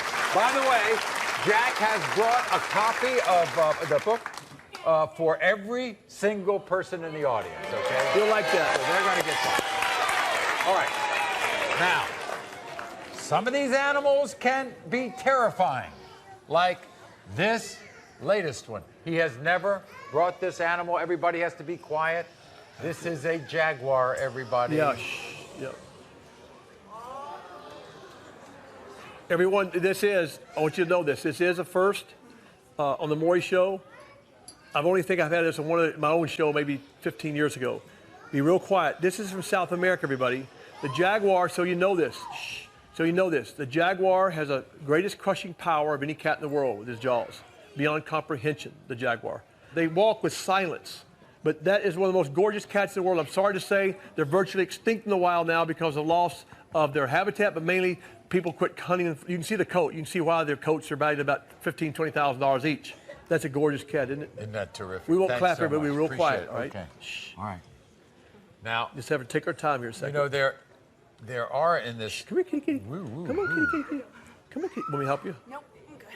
You got This it? lady, this Wow. beautiful How lady. can you do that? I don't know how she does it. Okay, now we're going to bring something out. Everybody thinks that this next animal is a monkey, but it's not a monkey. It's a kinkajou. It's from Central South America, and not only that, you know, Maury, we just got through. You just got through seeing the jaguar, right? This is something that the jaguar would eat in a split second. He's not after this though, even though I've known to eat him all the time. This is an animal, Maury. If you remember back in some of you might be a little older here. If you remember back in the 1960s and 50s, a little bit of the 70s, this animal was sold as a pet in a lot of pet shops in this country. It didn't work very well, everybody. Why? It's nocturnal. Number 2, it bites. Who would want a nocturnal animal? That's who a good bites? question. That's a good question. But they call it a kinkajou or a honey bear. You see this, Maury? This is one of the few animals in the world that bees cannot penetrate his fur, everybody. Why is that? Because he gets into beehives. Why is it called a honey bear? It loves honey.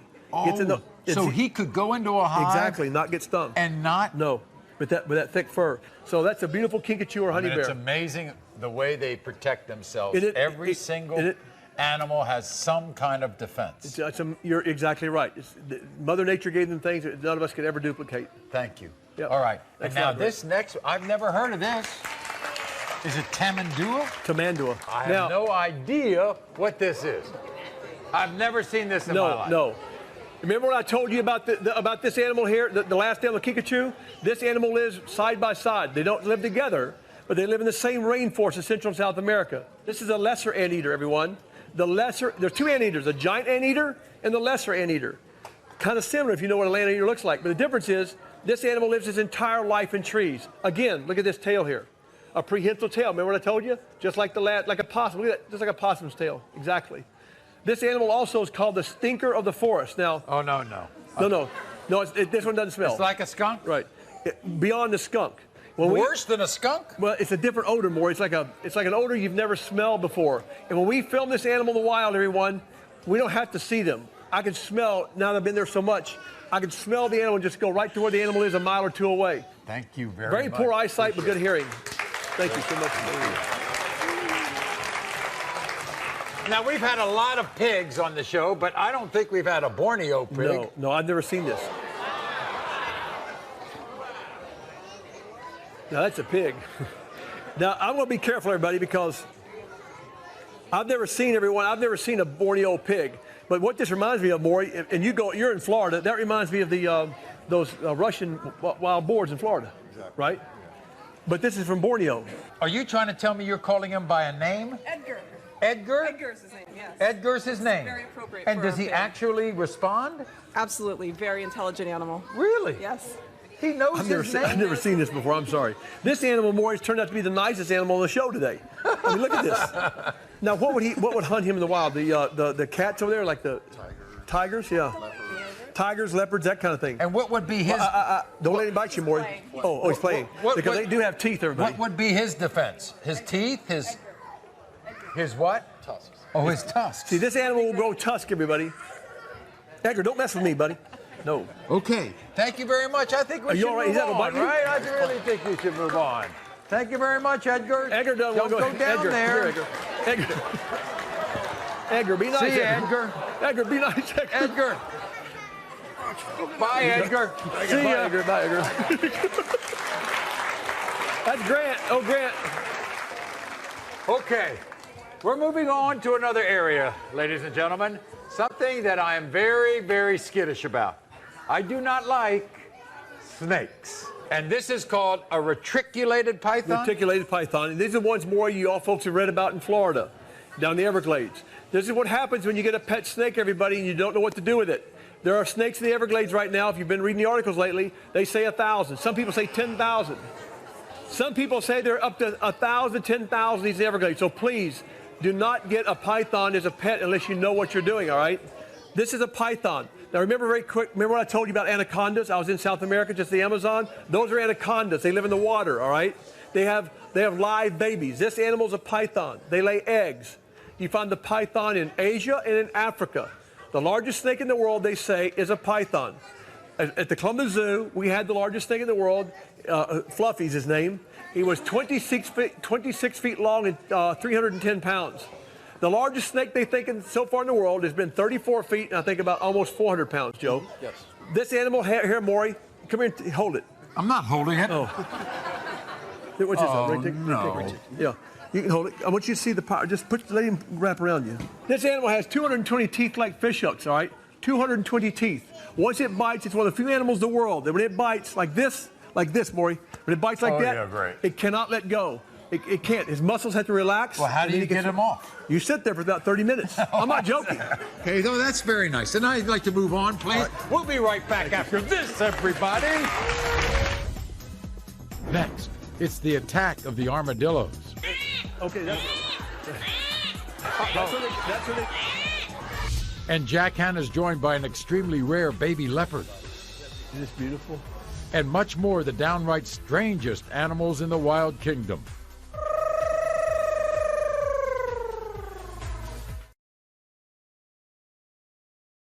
Jack Hanna's back, and he's joined by the most exotic animals from the entire wild kingdom.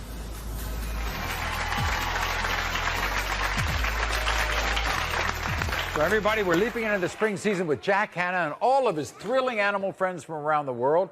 Now, you don't want to run into this animal. No. I mean, it is a porcupine, but it's called the African crested porcupine. Right. And again, I've seen a lot of North American porcupines, Maury, but one time have I ever seen an African porcupine. I think this animal, Maury, is probably, a lot of you may say, I think it's so beautiful. Black and white, look at this animal. A lot of people, folks, you see very few of these in any zoo in the world, all right? You see very few of them. Isn't it unique? You don't want to touch. No. Trust me. Now, those quills are used for several things in Africa. They're used for hunting, they're used for weapons, they're used for knitting needles, and they're used for decoration. Thank you. Thank you. We have some of our favorite things here. Armadillos, all right? These are armadillos. I love armadillos because that's what you think. You know, you think you want to play softball with it. Now, Maury, this animal here, this is a three-banded armadillo, everybody. Three-banded, all right? This, Maury, is not like, as Maury said, Texas, we have armadillos. South America, we have armadillos. Guess what? This is a three-banded armadillo. Sean will turn him around. I'll show you the three bands on his back. This is one of the rarest animals there is in Brazil, all right? Why is that? Because they cook it like a taco. He's got batteries in it. Let's see what happens. Come on, buddy, come on. There you go. He goes real fast sometimes, but right now, see, he's nocturnal. He wants to rest right now. Okay, and we have more armadillos here. There are no teeth either. We have a screaming armadillo. A what? A screaming armadillo. I've never heard of a screaming armadillo. And a screaming hairy armadillo. Well, now this is something. Put down your screaming armadillo. Let's see what he does. We'll go catch him. Oh, that's a hairy armadillo. Is that the hairy or this is a hairy? This is the hairy. This is a dwarf hairy. Oh, this is a dwarf hair, a screaming armadillo. Look at these. See the hair on those? When they get full grown, everybody, you're talking about something that looks like it came from the dinosaur era. Trust me. And guess what? This is one of the few animals more on the planet today. They date back to the dinosaur era and almost look the same in the dinosaur era. Can you imagine, though, the armadillos back then weighed over 1,000 pounds, unlike today, you can see here. Okay, that's what they do. But that's what the armadillo does. Okay. Let's hear it for the armadillos. Thank you very much.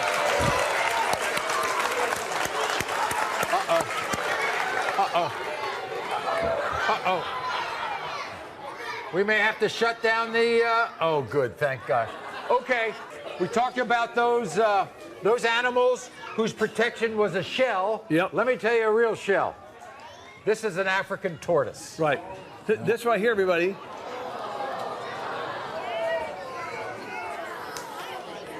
Now, again, Grant's pretty big, all right?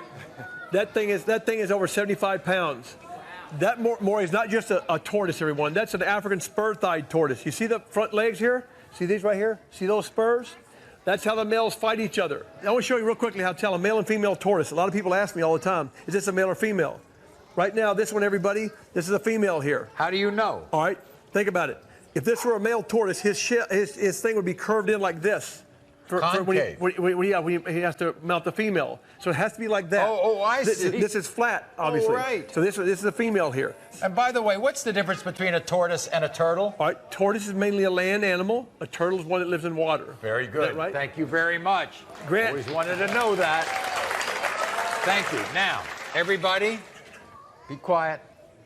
This is very rare. He is the smallest of what we call the four big cats. I guess lion, tiger. What's the third one? Isn't this beautiful?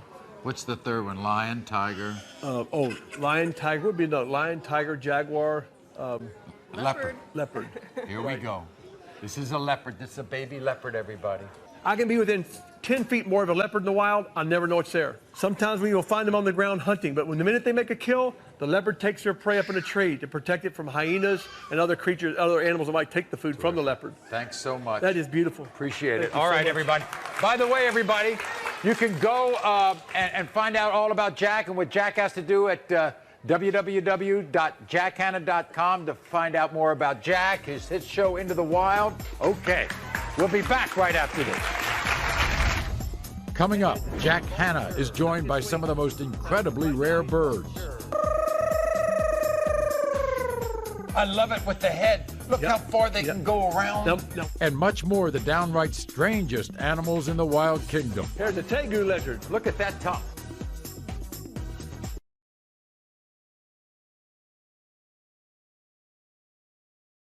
Jack Hanna's back, and he's joined by the most exotic animals from the entire wild kingdom. So everybody, the winter's over. Warm weather's here today. None other than Jack Hanna bringing us all of his favorite spring animals straight to our show. And now we've got birds. I don't like this bird too much. A vulture, a yellow-headed vulture. Now, a lot of you may say, oh, it's just an old vulture. Who cares? Well, let me tell you something. Who cares? I care. Because this is the Mr. Cleanup. Like the hyena is a cleanup in Africa. Notice the bald head, everybody. Notice the bald head on your vulture. All right, like turkey vultures. They do that because they go inside a dead animal and they eat everything, all right? That's a beautiful shot right there. Very good. Of the vulture. Thank you very much. Thank you so much. This next bird This has always fascinated me. I've always been fascinated by owls. What? What's going on here? Everyone, this is unique. This is why I like it. I love it with the head. Look how far they can go around. Now what? See what Maury said? Why is that? Does anybody know why the owl's head does that? His eyeballs are so big, they cannot move in his socket. Anyway, this animal has the greatest eyesight of almost any animal in the world. And not only that, they call the owl the bird of silent flight. If that owl were to fly over your head at 4 inches, you would never hear it. A bird of prey, a vulture, you'd hear it flapping its wings. Now, right now, that's called baiting, by the way. This animal's hit by cars, so they rehab a lot of these animals. And plus, this bird here looks like it might weigh, what, about, 2 or 3 pounds, right? This bird doesn't even weigh a pound. It's all hollow bone and feathers, this bird. Beautiful, isn't it? Thank you. Beautiful owl. I love that bird. Owl. The largest owl in the world, by the way. It's the largest owl that Grant has. Now, here's something I've never heard of. What is a zorilla? Okay, this is also, there's only 4 of these in the United States of America. Only 4. 4 of these? 4 in the whole country. This is a young zorilla. And by the way, as Sean will tell you, this animal has the worst smell of any animal, right? Yes. And you look it up, everyone. It'll tell you the worst smell of any animal in the world. It makes a skunk look like a perfume. I'm serious. Well, guess what? Then we have 2 perfumes for you because we have 2 skunks. So let's bring the skunks out. Yeah, but you know, I know what a skunk is and I know what a skunk can do. These look like very nice animals. Well, now, Maury's saying they're nice, but Maury's got just what most of you folks might be seeing out there and seeing at home. Remember, everybody watching this show or in the audience, don't ever take a skunk from your yard. Why is that? Skunks can carry the rabies virus and not have any symptoms, all right? And if your dog gets squirted by one, don't laugh at this. Put ketchup and that kind of stuff on them. That'd be the best thing to get the smell out. Very good. Thank you very much. Now, Jack also has brought with us a tegu lizard, a tigu lizard. Right, this is a tegu lizard. Here we go. Oh, wow. Here's a tegu lizard. Well, okay. Look at that tongue. Look at the tongue. This is the red tegu lizard. Most of the tegu lizards I've seen, everybody, most of them, this is pretty rare. I've seen black ones all over the place. This animal here loves to eat eggs, everyone. Now, will it eat a bird or something like that? Of course it will. But the animal is a creature that smells with his tongue. Remember that. It picks up particles when he sticks that tongue out. Great. Thank you for that. Thank you very much. And we'll be back right after this. We're going to wrap this up. Next, Jack Hanna's bringing out some of the slowest, sloth, and the downright strangest animals from the entire wild kingdom. Look at that. That's the strangest turtle I've ever seen.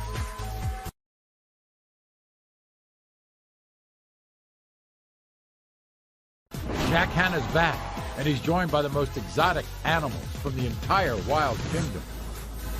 I mean, we've had some great animals that Jack has brought us, and not only great, but rare. But next up, one of the this is the slowest moving animal on the planet, probably, yes.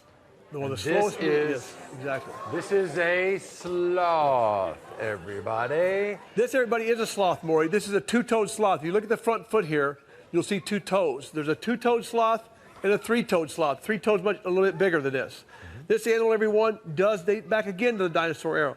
But guess what? It only comes down the ground 1 day a week. Why does it go down the ground?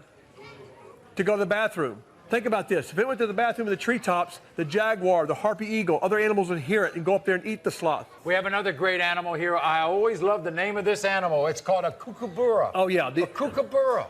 A kookaburra. It almost sounds like that's a sound that something makes. This bird. Yeah, you heard that during the show. But this is a kookaburra from Australia, and I'll tell you, did you all hear him before the show, didn't you? I know you did. I love this bird. He's just a little tired right now, okay? Okay. May do it in a minute. All right. I don't know. Thank you very much. We also have our own turtle. Look at this, everyone. You'll never see this more. You've never seen one of these on here. No. Ever. Look at that. That's the strangest looking shell and turtle I told you. That's the longest necked turtle I've ever seen. You'll never see one longer. All right, everybody. It's springtime. Everybody thinks of one particular animal in the spring. I wonder what it is. What do you think that animal might be? A rabbit. We're going to look at rabbits. We have 2 kinds of rabbits. We got a large rabbit, we got a small rabbit. Now, Maury, you know something? Come on, this is Easter time. You know what, everybody? Guess what, Maury? These were the first animals I had. If you read the books, really, kids ask me. Is that your first on animal? our farm in Tennessee? You know the old saying, you start with a few rabbits? I literally had 240-something rabbits in the first 3 years. I only started with 6. As it's Easter time, everyone, remember something. If you're going to get your child a rabbit for a pet, be very careful. Don't do it unless you have a home for it. It's a real cute little animal. You bring it home, and guess what? It has nowhere to go. This is a beautiful rabbit here. That's a little dwarf rabbit. That's a dwarf rabbit. That's full grown, everybody. That's full grown? Yes. Wow. Isn't that cute? I love rabbits. All right, we'll be back. We got special surprises for everybody when we come right back. Come here. Next, Jack Hanna has a special surprise for all of the children in our audience.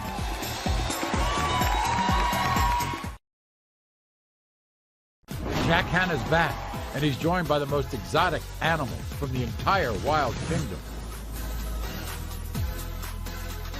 Okay, everybody, we've had so much fun with Jack today. Jack Hanna and all of his special wild animals. Right here, and we have surprises, by the way, for everybody in our audience. Everybody in our audience is going to receive their very own Maury gift bags filled with wonderful goodies, especially Jack's book. First, everybody's going to take home your very own stuffed animal. We have a stuffed teddy bear, thanks to Perfection by MJC. And to check more stuffed animals out, you can visit Perfection at www.perfection.com. Everybody's going to get animal wall murals, thanks to our friends at Kitty Cows. We want to thank Wislow's World. You're all going to receive your own book, The Traveling Tree, and also a monkey plush, thanks to Paramount Home Entertainment for DVDs of PBS's Dinosaur Train and Peter Noon Family World Tour Adventure, all right? And last but not least, we want to thank Cheryl's Cookies. Everybody's going to see some delicious cookies in them at www.CherylSCookies.com. And more than anything else, we want to thank Jack Hanna, the Columbus Zoo, the Bucks County Zoo, Wild World of Animals, and all of you out there. Thank you very much. And you're going to get Jack's book, his new book. Enjoy the warm weather, everybody. Thanks so much to Jack.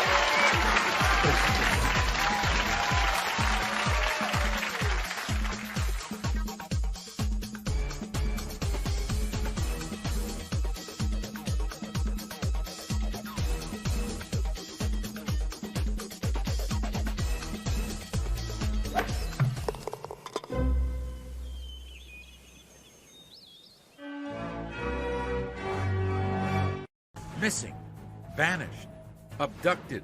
You might be the difference these kids need. You might be the one who helps return them to their home.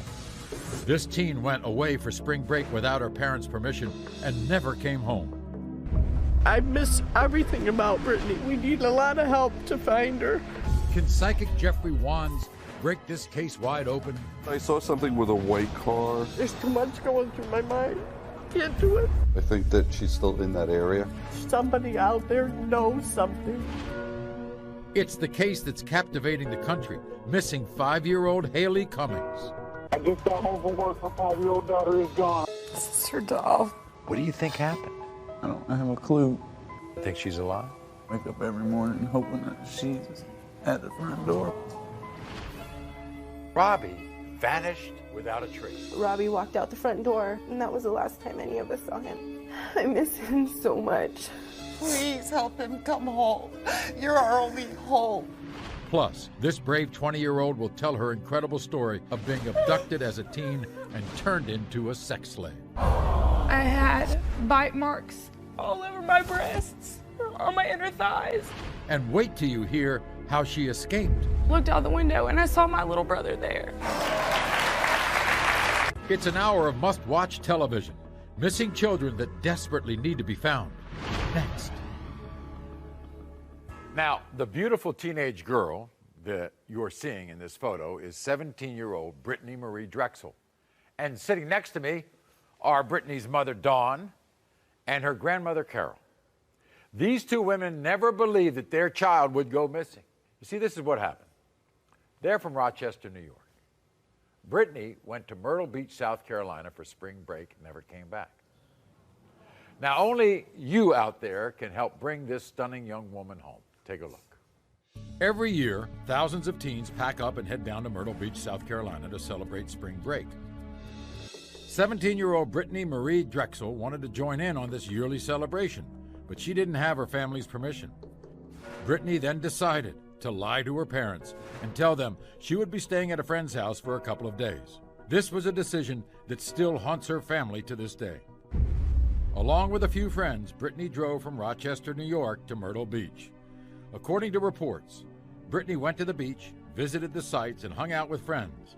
But on the night of April 25, 2009, this trip took a mysterious and tragic turn. According to police, Brittany made some phone calls, got ready to go out, and walked over 20 blocks to visit friends at a nearby hotel. These are pictures taken from the hotel's surveillance camera. Moments after these photos were shot, 17-year-old Brittany vanished without a trace. This is my daughter, Brittany Maury Drexel. Somebody must have seen something. Somebody knows where she is. We miss her. We love her. I miss everything about Brittany. She was our life. We need a lot of help to find her. You don't know what we're going through. You don't have to deal with this every day. We do. Nobody knows how it feels until it happens to them. If they have any information, please contact the Myrtle Beach Police Department. You didn't know your daughter was in Myrtle Beach? No, I didn't. When did you finally find out that she was in Myrtle Beach? I had gotten a phone call from Brittany's boyfriend telling me that she was in Myrtle Beach. And I said, what do you mean she's in Myrtle Beach? He said, and they can't find her. I said, what do you mean they can't find her? Carol, did you know by now what the story was? No, I got a phone call at my sister's house. We were there for dinner.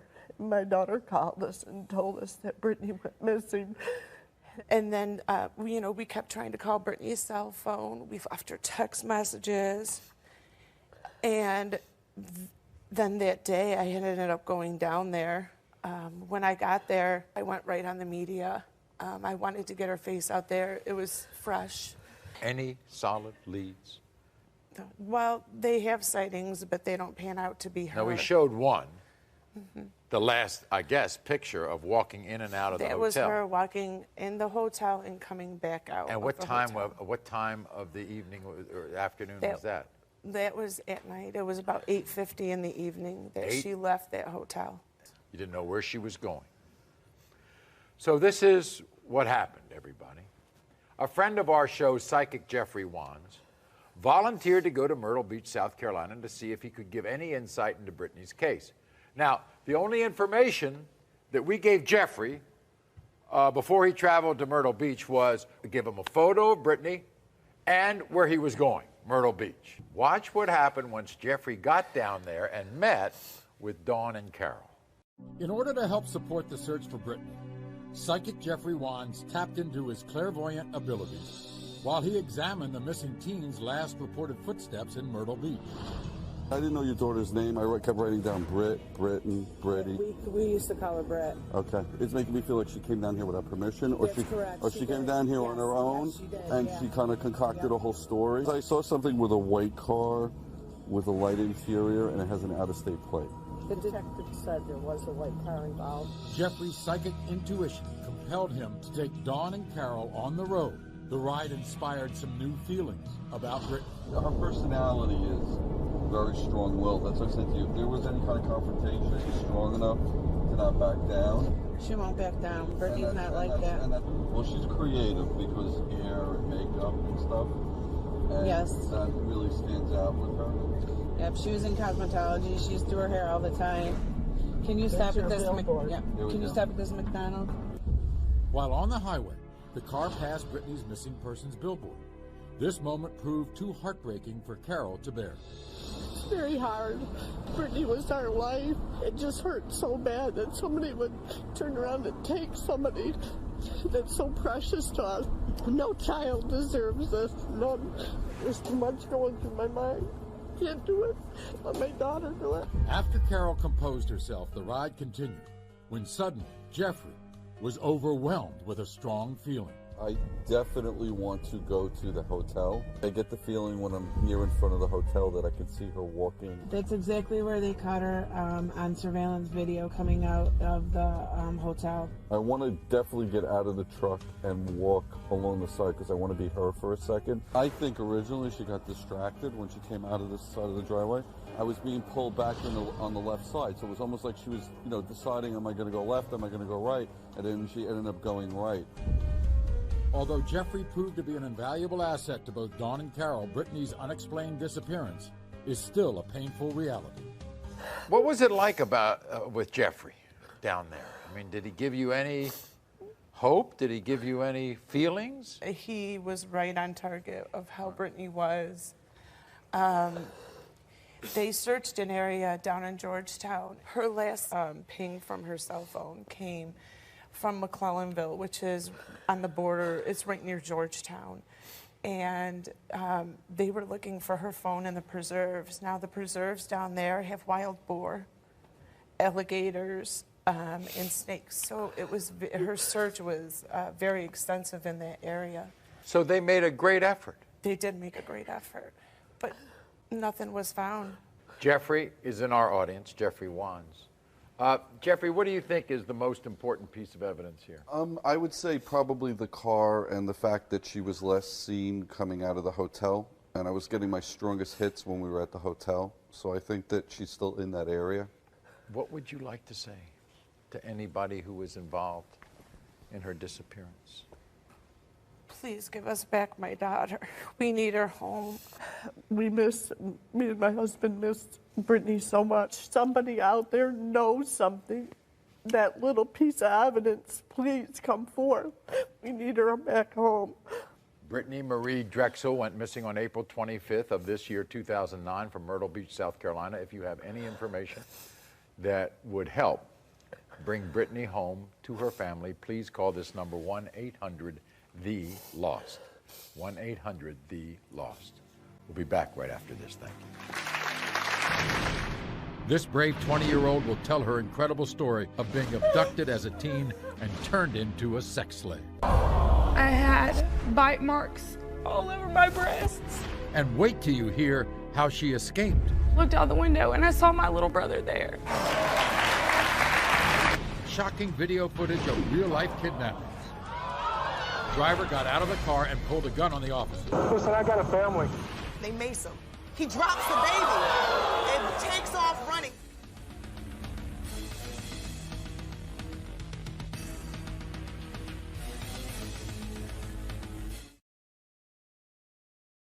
Missing children that desperately need to be found. Help us bring these children home. You know, it seems impossible to believe that teens are abducted and held as sex slaves right here in the United States. But according to our next guest, named Shauna, it is happening to unsuspecting teens even as we speak. How does Shauna know? Because Shauna was drugged, abducted, and held for days as a sex slave. This is her terrifying story. At 16 years old, Shauna was your typical middle-class all-American girl. She was open, trusting, and liked making new friends. So when Shauna became fast friends with a new student at school, she never suspected this girl could have a criminal past or evil ulterior motives. Shauna and her new friend spent weeks together before Shauna's mom agreed to let Shauna stay over her new friend's house. The night in question, Shauna was excited to spend the night at her friend's home. But shortly after arriving, Shauna asked for a glass of water, and that's when Shauna says her nightmare began. Unbeknownst to Shauna, the glass of water had been laced with drugs. Drugs that Shauna claims made her black out. Shockingly, when she gained consciousness, she says that she felt her hands and legs being held down. She then realized that a strange man was on top of her, raping her. I was so out of it. I really didn't know what was going on. I mean, it took a few times, like, of me passing out and coming back to before I finally realized what was really going on. Shauna tried to scream and break free, but she was too weak from the drugs. Then Shauna says she blacked out again. Whenever I woke up, the first thing I thought about was I going to be able to tell my mom that I loved her? And was I going to be able to take my little brother trick-or-treating on Halloween? For the next 3 days, Shauna was repeatedly drugged, beaten, and raped by different men.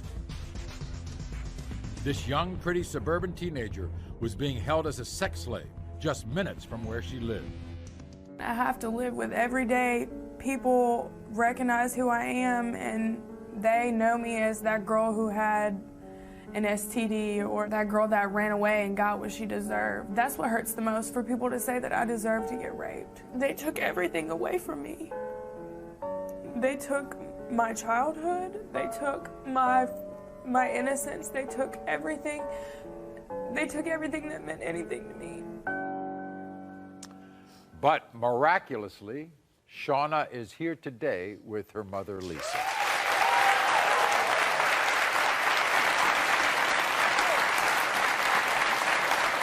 Now, there's a lot to talk to you about what you went through. But there is a silver lining in this story, and that is how you were rescued. It was an answered prayer, really. After everything had happened to me, after I was raped and everything, I guess they were on their way to take me to the man that they sold me to, and we stopped to get gas, and we pulled up to the gas station, and all I remember is sitting up, and I looked out the window, and I saw my little brother there. So, the most amazing thing was that your little brother recognized you in the car, Right. started banging on the car. Right. People came.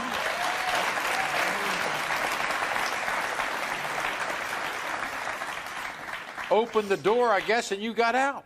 They unlocked the door, and I got out and ran. I got out of the car, and I took off running. I ran as fast as I could. And then the car left. And the car left. And here's the real bad news. Those people have not been arrested, have they? Nobody was charged. Nobody was questioned. And I still see one of them on a regular basis. You do? I go to the beach trying to have fun with my friends, trying to be a normal 20-year-old. And I go to the beach, and every time I see him, he has to stop me and ask how I am. And ask me if I'm doing okay. Why won't the police arrest him? Because I had a past as a runaway. One of the cops said that I got what I deserved. What were the injuries? I had bite marks all the way down my face, all on the side of my face, all down my neck, all over my breasts, on my inner thighs. I was covered in blood. I had bruises everywhere. I had handprints across my throat. And they thought that you were promiscuous? Lisa, what's this like to hear this story? It's been real hard on us. And what you believe more than anything else, and one of the reasons you're here, Shauna, is you think this is happening all the time.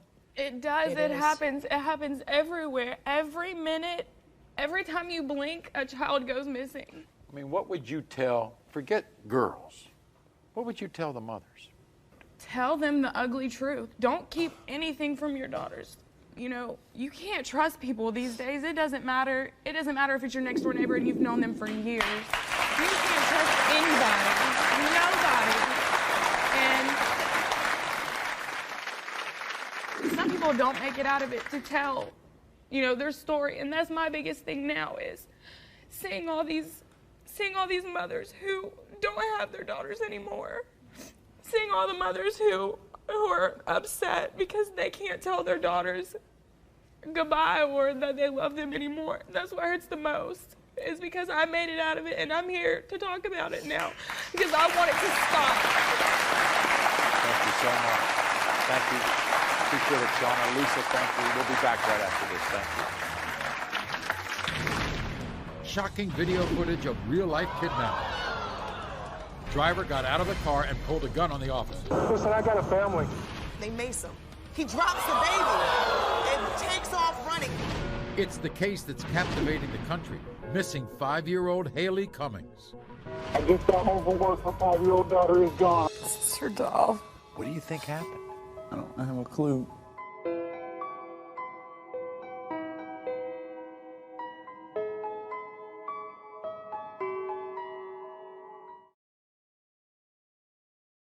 Missing children that desperately need to be found. Help us bring these children home. Abducted at gunpoint, snatched on the way to school, the shocking videos we are about to see prove that at any time, anywhere, children and adults can, be plucked right off the street in broad daylight.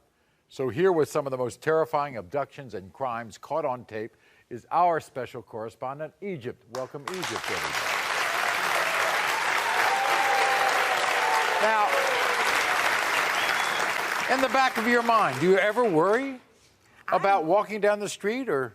As a single woman walking down the street, I mean, even as a man, you have to be very, very careful in this world we live in today. Things like this happen all the time. What are we about to see? Well, what you're about to see is what would have been a routine traffic stop. Cops saw a guy driving about 90 miles per hour down the highway. They wanted to pull him over, but he wouldn't stop. So then it resulted in 7 police cruisers and a helicopter trying to stop this guy. Take a look at this. So here they are chasing him down the highway. He will not pull over. Finally, they get him to stop. But when he does, he hops out, as you'll see, pulls a child out the back seat and puts a blade to his own throat, threatening to kill himself if they don't back off. So the cops mace him, but it doesn't stop him. He hops back in. Now they try again to mace him. Now watch this very closely here when they mace him. He drops the baby and takes off running. He dashes for the 30-yard line, but they catch him, tackle him, and arrest him. Luckily, someone was there to catch the baby.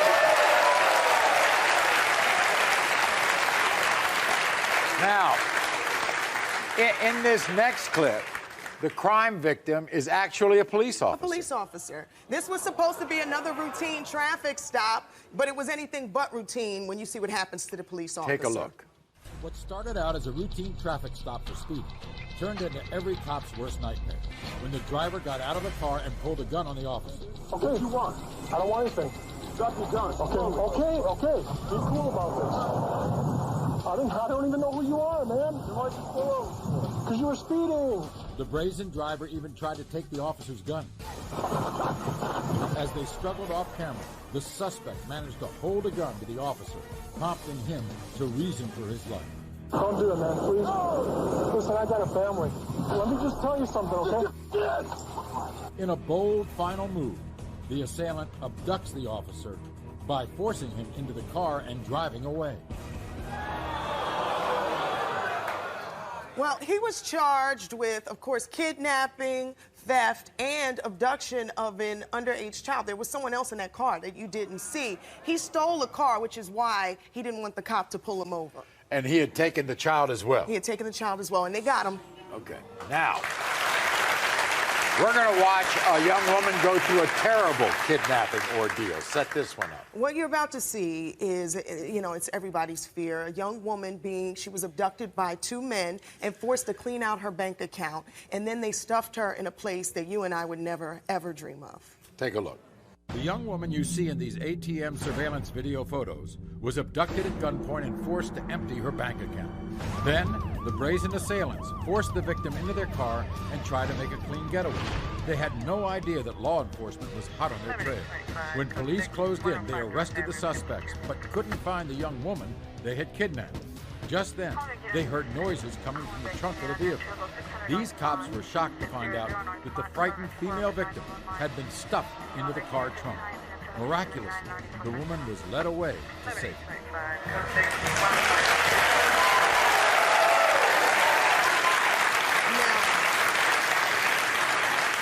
What you didn't see, Maury, here's the thing. After they went to the ATMs and cleaned out her bank account, they then went to her house and robbed her house and her family, and then continued to kidnap her. They stuffed her in the trunk. Her father's the one that called the cops and described the car. That's how they caught her. Wow. She's very lucky.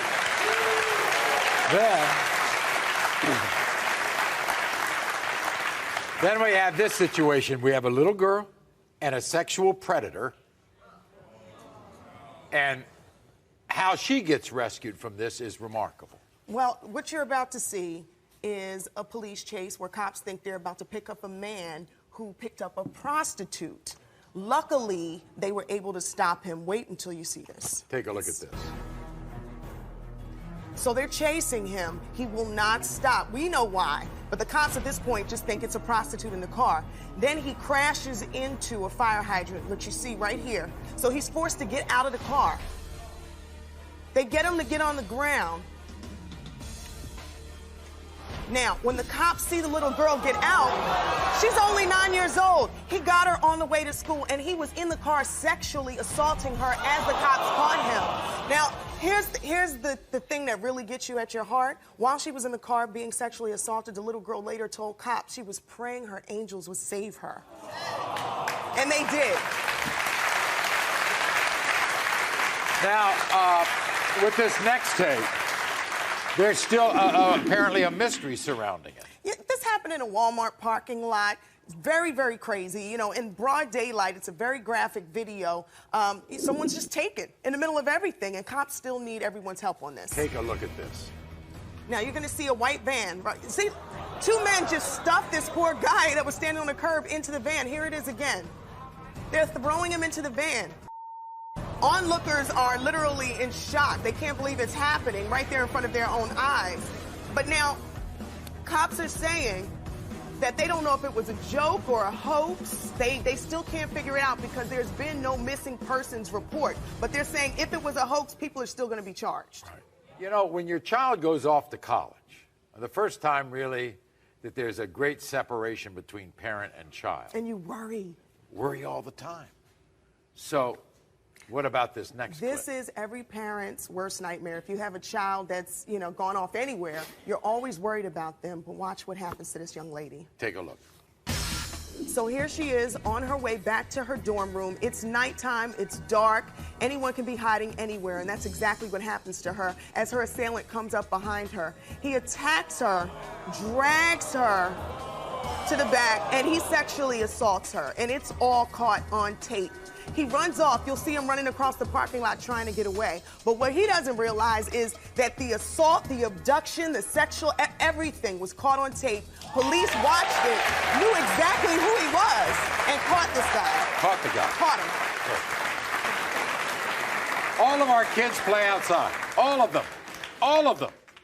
In the city of Baltimore, they have done something amazing, which is install their own version of Big Brother. Cameras everywhere. You never know who's watching, particularly in troubled areas of the city. And luckily they did, because they caught this incident on tape.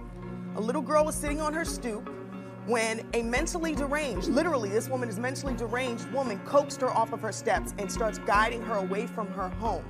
Now, she was missing for a few hours. Her family, neighbors, everyone was frantic. They couldn't figure out what happened to her. Luckily, when they went to cops, they were able to go straight to the tapes and see this. Now, they knew who this woman was. She was a neighborhood woman who had some mental issues, and luckily, they caught the woman and the child. Thank Egypt, everybody. Thank you so much, Egypt. We'll be right back after this. Thank you. Robbie vanished without a trace. Robbie walked out the front door, and that was the last time any of us saw him. I miss him so much. Please help him come home. You're our only hope. It's the case that's captivating the country. Missing 5-year-old Haley Cummings. I just got home from work. My 5-year-old daughter is gone. You think she's alive? Wake up every morning hoping that she's at the front door when you open it.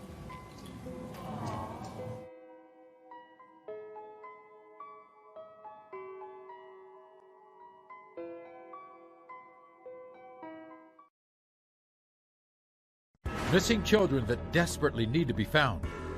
Help us bring these children home.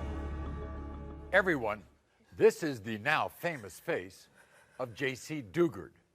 Now, weeks ago, you might remember, we were all shocked to hear that J.C. was recovered after being abducted 18 years ago. And her recovery gave hope to the desperate parents of children who are still missing today, like Evelyn and her daughter Christian. You see, Evelyn's adorable 7-year-old son, Robert, went missing 9 years ago. And ever since that day, Evelyn and Robbie's sister, Christian, have been desperately searching for that little boy. But it seems as if Robbie vanished without a trace. Take a look at their heart-wrenching story.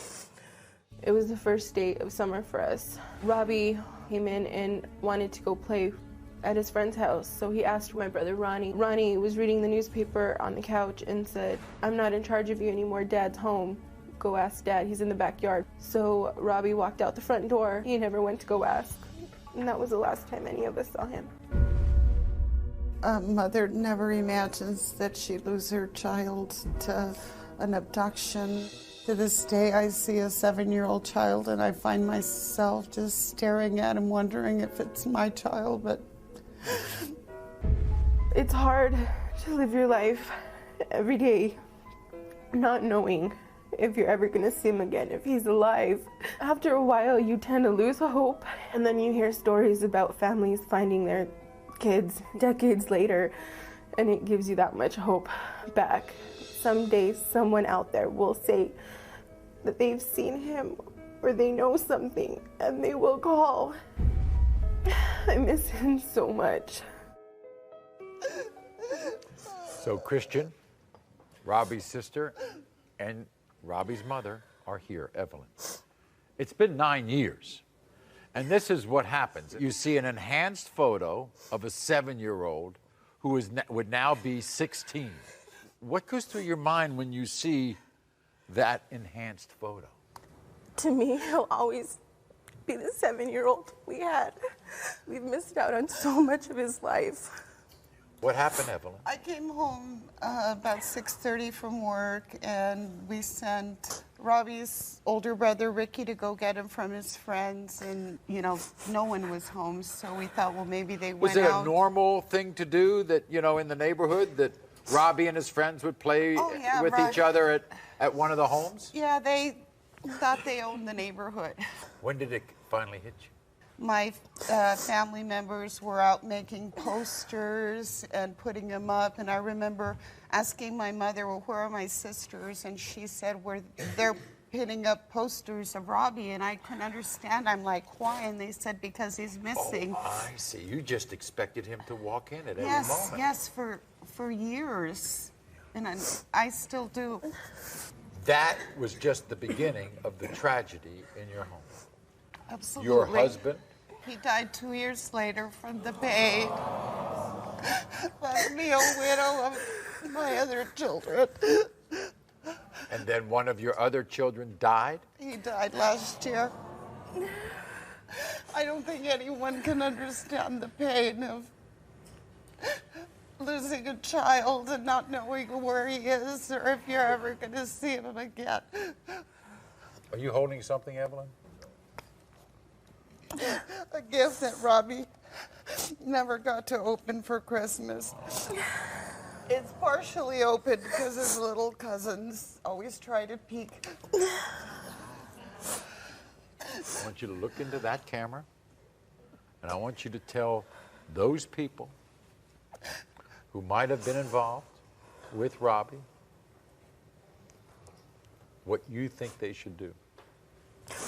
If anybody has any information on my son, Robbie Romero, please contact me. Please help him come home.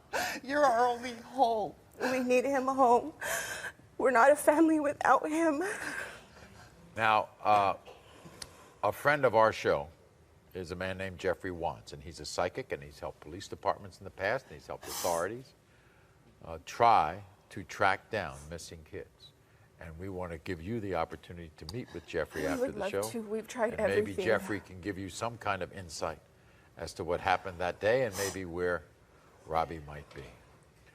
Everyone, if you have seen Robert Romero or have any information regarding his disappearance, please call the National Center for Missing and Exploited Children at this number, 1-800-THE-LOST, L-O-S-T.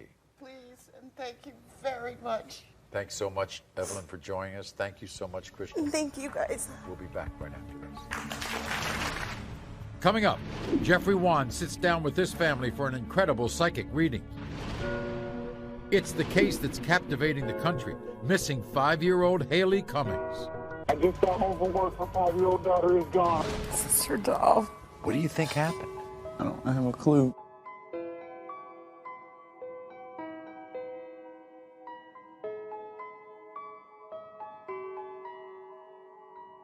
Maury. Missing children that desperately need to be found. Help us bring these children home. The miraculous recent discovery of J.C. Dugard, who'd been missing, by the way, for 18 years, has given the parents of the missing children on our show today a rush of hope. Now, this is Ronald Cummings and his mother, Teresa Nevis. Ronald's 5-year-old daughter, Haley, went missing on February 10th of this year. This is Haley's story.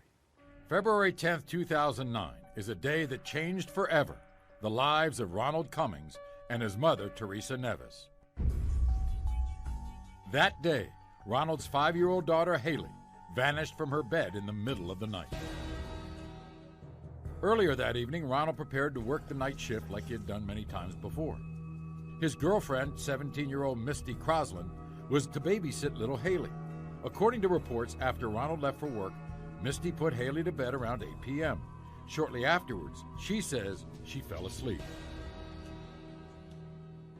At approximately 3 a.m., Misty allegedly woke up to find the back door of their motorhome propped open and little Haley missing from her bed.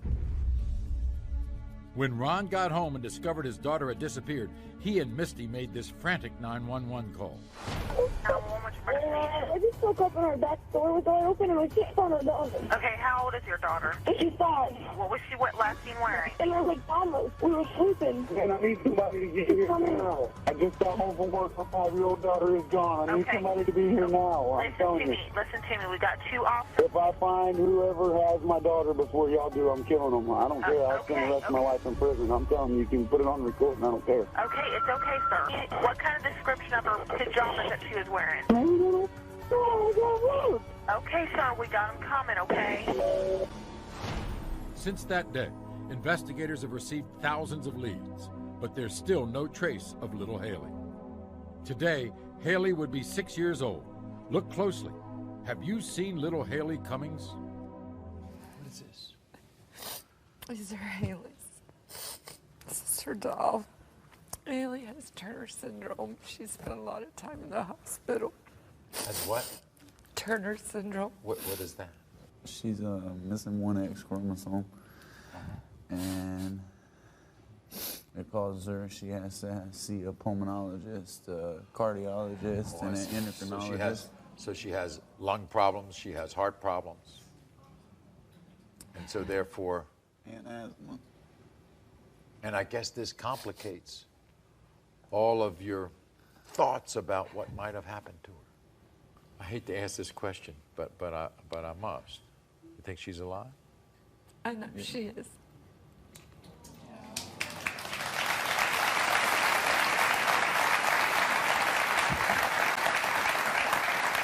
We're talking 7, 8 months ago. What's it like when you wake up every morning? You go to bed every night thinking about her and wake up every morning hoping that she's at the front door when you open it. You've done a lot to try to find this little girl, haven't you?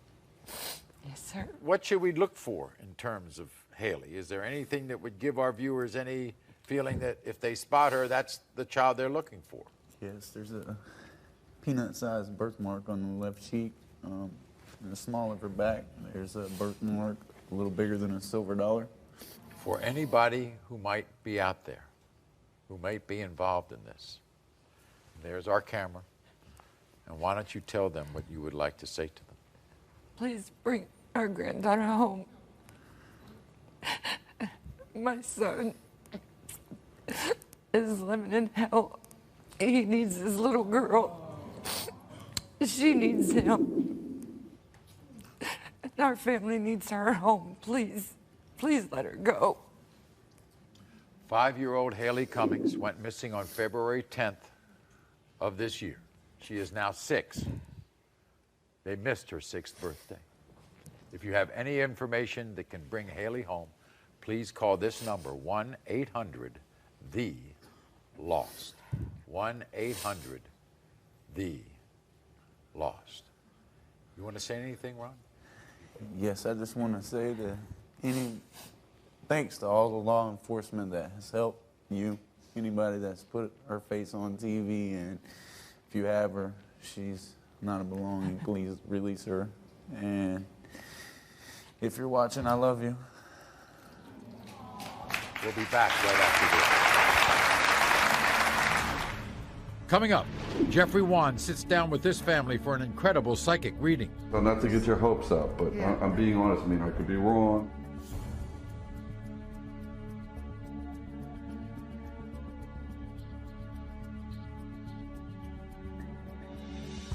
Maury.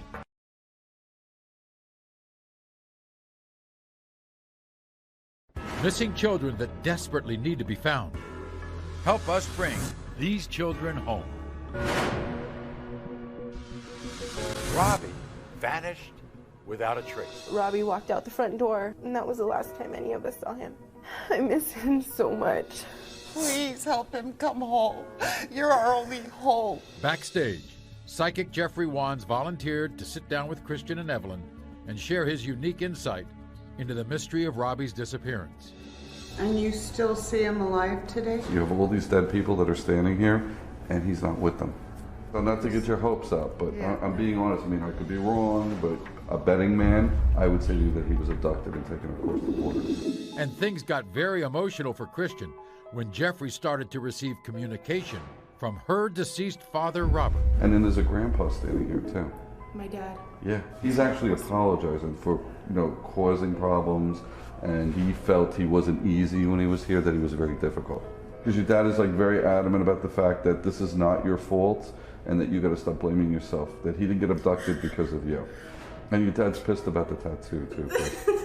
I got to let you know, he's not a fan of it. If anyone has any information about where Robbie is, please call 1-800-THE-LOST.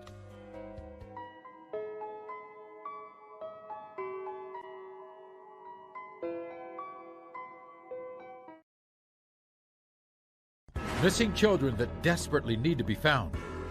Help us bring these children home. Today, we're trying to help families locate their missing children, and right now you can help.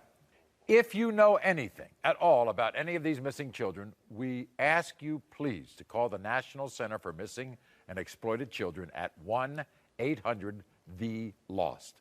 1-800-THE-LOST. And you can also go to our website at mauryshow.com. Get more information about these and many other missing kids cases. Stay safe, everybody. Until next time, America. Thank you.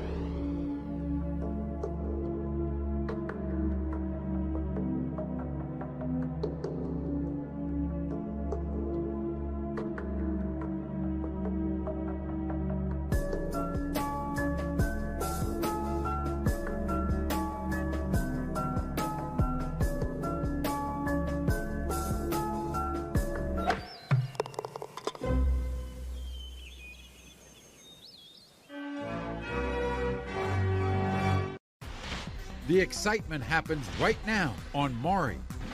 Explosive paternity stories. Shocking DNA results. And we're bringing them to you from the hottest spot in the country.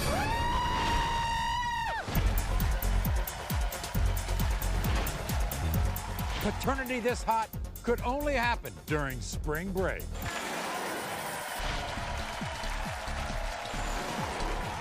He didn't want to come here, did he? I had to give him few pies. Only our DNA test can settle this beach blanket bedlam.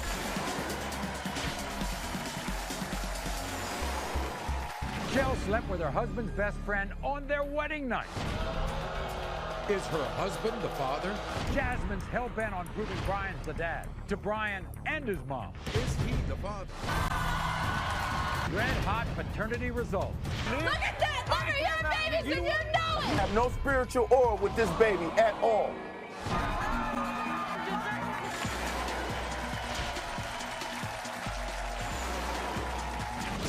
We're heating things up with some special spring break DNA drama. An incredible hour of Maury starts now.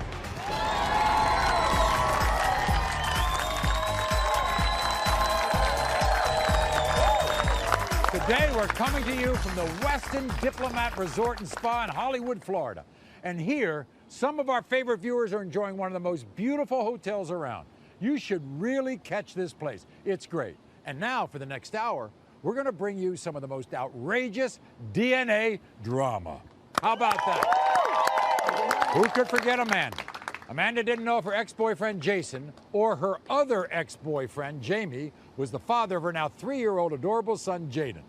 Now, around the time that Amanda got pregnant, she was ending her relationship with Jason, starting a new one with Jamie, and says she has no idea which man is the son's father. First, we heard from Amanda. Why is he going like this, shaking his head backstage? He's afraid to admit it. Oh, is that? You know, he's got 4 kids with 4 different women. I guess I'd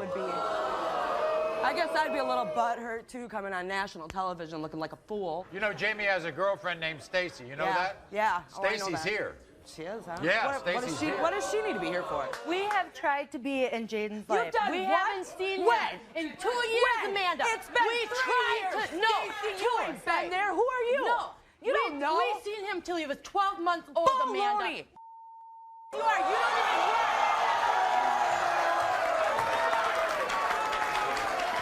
Now let me get this straight.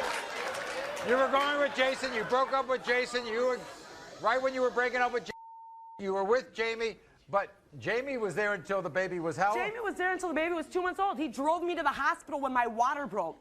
He signed the birth certificate. Amanda, I started dating Jamie when Jaden was 6 months old.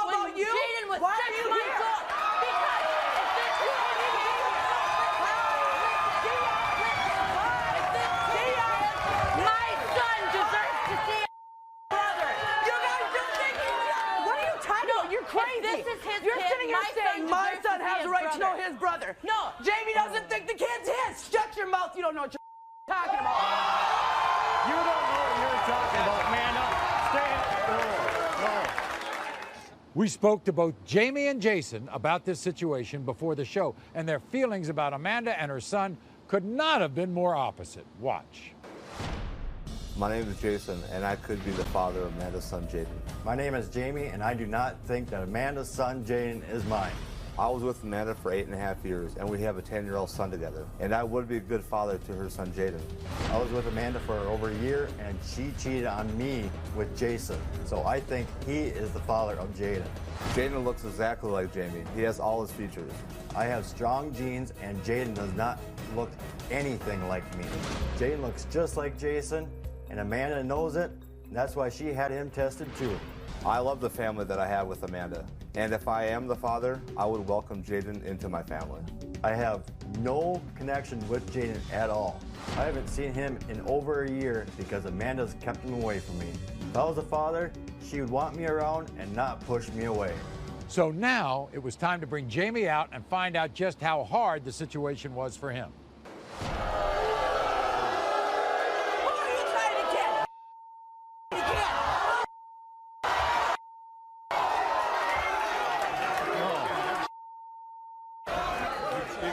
Why are you so mad at him?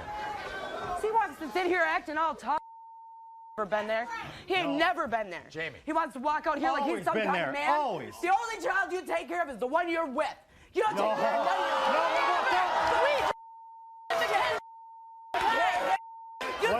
Don't even say Jamie's not there with other kids, because he is Amanda. He You don't live may with be us. good with your kid, but wait till you leave him too, because I'm not going to he'll leave have- him. I have a ring on my finger Good right for here. you. Good for you. Why are you doubting that you're the father? Because she cheated on me. Now, we still had to bring Jason out. And remember, he did not share Jamie's enthusiasm about Amanda or her son.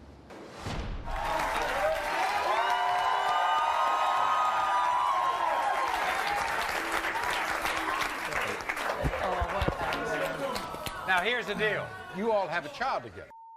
He's a good father. He's a wonderful father. No. How can you be a wonderful dad to a child you don't believe is yours and you don't see? Who do you think the father is of this child? I think it's Jamie, but there's just a possibility that could be mine. Jamie, if you are proved to be the father, you Ain't want gonna to be no happy ending and you go back in the green room and hug and kiss him. I will That's be damn there for sure. him. No, I will be there for him. I'm paying child support for him right now. $23 a week? Oh, So, who was the father, Jamie or Jason? I had the paternity results in my hand. When it comes to 3-year-old Jaden, Jason, you are not the father. And when it comes to 3-year-old Jaden, Jamie, you are the father.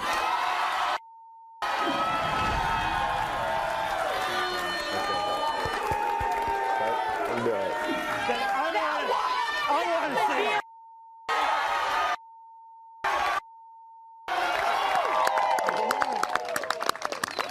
This is Cherie.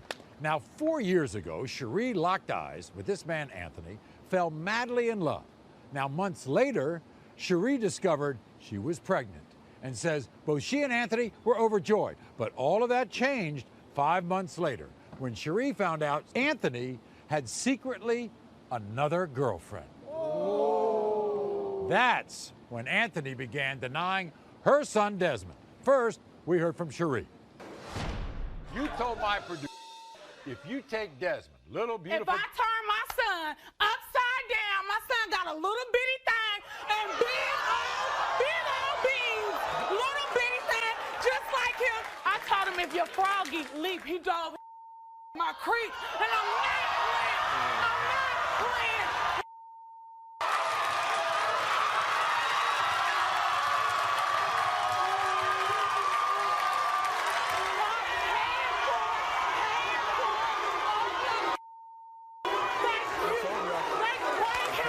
Talking about frogs in the creek and he said, one time. One time? He said that's what all you... it takes, though, ain't it? That's all it takes. He didn't want to come here, did he? No, he didn't want to come here. I had to give him coupons.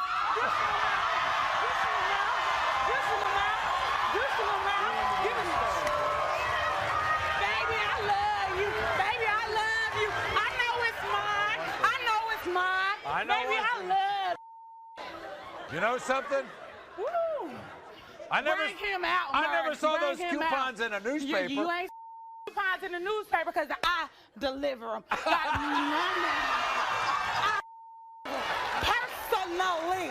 Now, Anthony, he had a very different story to tell, and his reasons were pretty convincing. Take a look at this. I had sex with Cherie one time, and ever since then, she been hooked on me. She think about pinning her son Desmond on me. We're gonna be together. She got another thing coming. She was sleeping with 5 different guys. She was definitely keeping herself entertained. She need to call one of those dudes and get one of them tested. Cherie dreams about me all the time. She wishes her son had my nose, my lip, my hair, but he has nothing of mine. Cherie, you crazy psycho bitch. When these DNA tests come back and prove I'm not the father, do me a favor and find you a new obsession.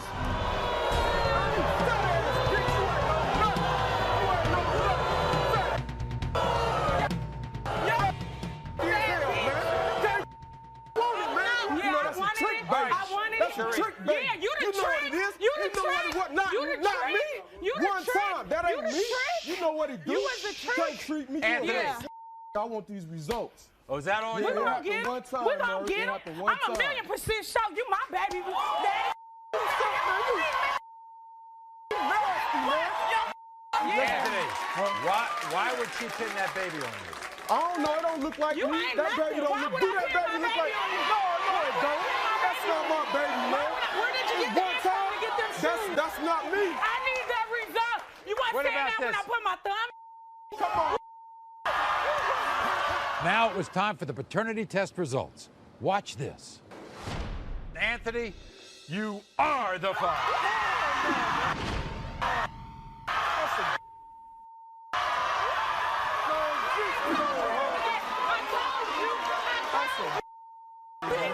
You just take care of that child. We have more DNA drama down south when we come back. Paternity this hot could only happen during spring break. It's 2 against 1. Julius is Tanaya's father. The 2 babies look alike. Yes! Look at these babies, baby. Look, they twins. Is he the father of one, two, or none? He's kicked me and our kids out 3 times. Look at that! Look at your babies and you know it! 2 paternity tests. But is he the father? Special spring break DNA drama. Paternity this hot could only happen during spring break.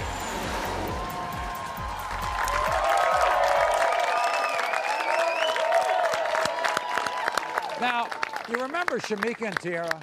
These 2 women joined forces to prove to this man, Julius, that he was the father of both of their beautiful children. Now, these 2 women were furious with Julius because they both said he loved them. Then he left them. Then he began to deny their kids. Watch. I'm sick and tired of that no good, bitch-ass Julius denying our kids. I am 100% sure that Julius is Terriana's father. And I'm 200% sure that Julius is Tanaya's father. Julius broke both of our hearts. Now he's denying both of our kids. For the last 3 years, Julius have done nothing for my baby. All Julius has done for my baby is buy her 1 case of Pampers. Julius has missed every holiday you can name, and today I'm fed up. Both of our kids look exactly like Julius. They're sisters. He's just too stupid to realize it. Today, we're gonna prove that he is the father, and he's gonna take care of our kids whether he like it or not. You all worked together and then you got pregnant? I've been knowing this man for 11 years. Like, he was my first, he was my everything, but how could he be my everything when he denied my everything? My baby means everything to me. That's my pride and joy. I love my baby. That is everything to me. That's all I got. If I let somebody hurt that means that I'm nothing. The 2 babies look alike. Yes! Look, they look just alike. Look at these babies, bro. Look, they twins. They just different colors. Come on, look.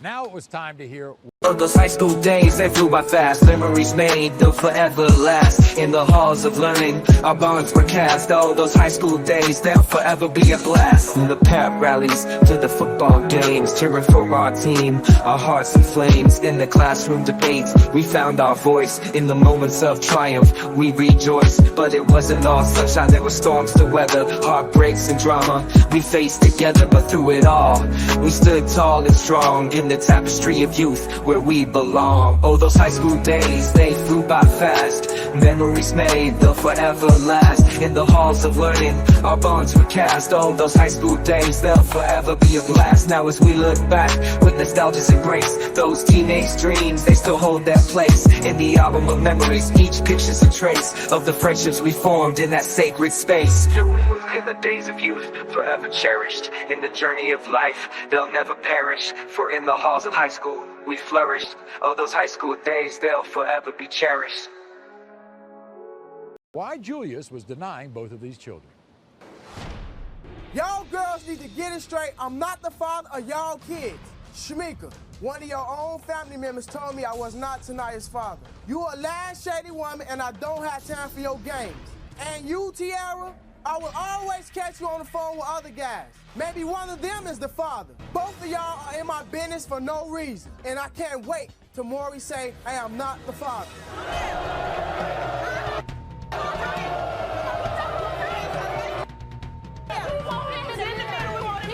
What's that? What do you mean? Let him sit right there. Sit right there. Oh.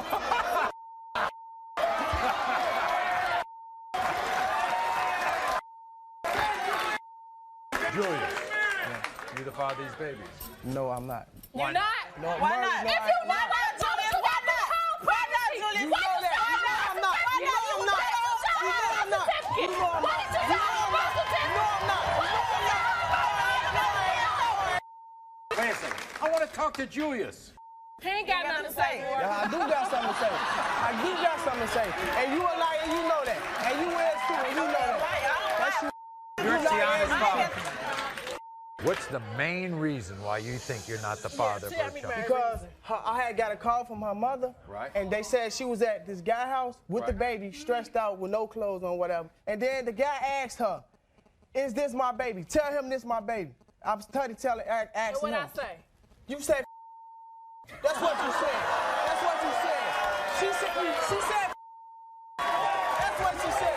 She said I asked you, I said, is this his baby or is my baby? Sit down. You said, You better sit that's what you down. said. That's I what know you better sit down. Why aren't you the father? Why aren't you the father of Terriana? Oh, tell me this, because we were still together after the baby was here. So tell me why you ain't the father. We broke up so many times. We did not. Get your goofy ass out of here. No, it was not no damn order. Get your goofy ass. Come on, man. Terriana 8 months. If I was cheating, I know. You had the baby back. You had the baby back then. Was Julius the father of one, two, or none of these kids? The DNA results were in. When it comes to 3-year-old Tanaya, Julius, you are the father.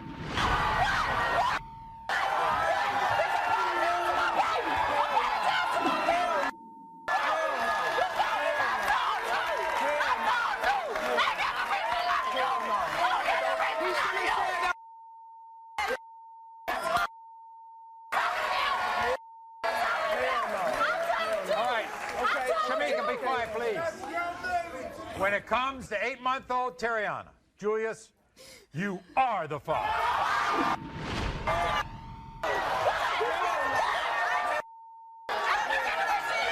I will be there for both of my kids. I'm sorry, And Terriana. I'm counting on you. And I'm counting on you. And so are all these people who watch this show. They're counting on you to be a good dad. That's all.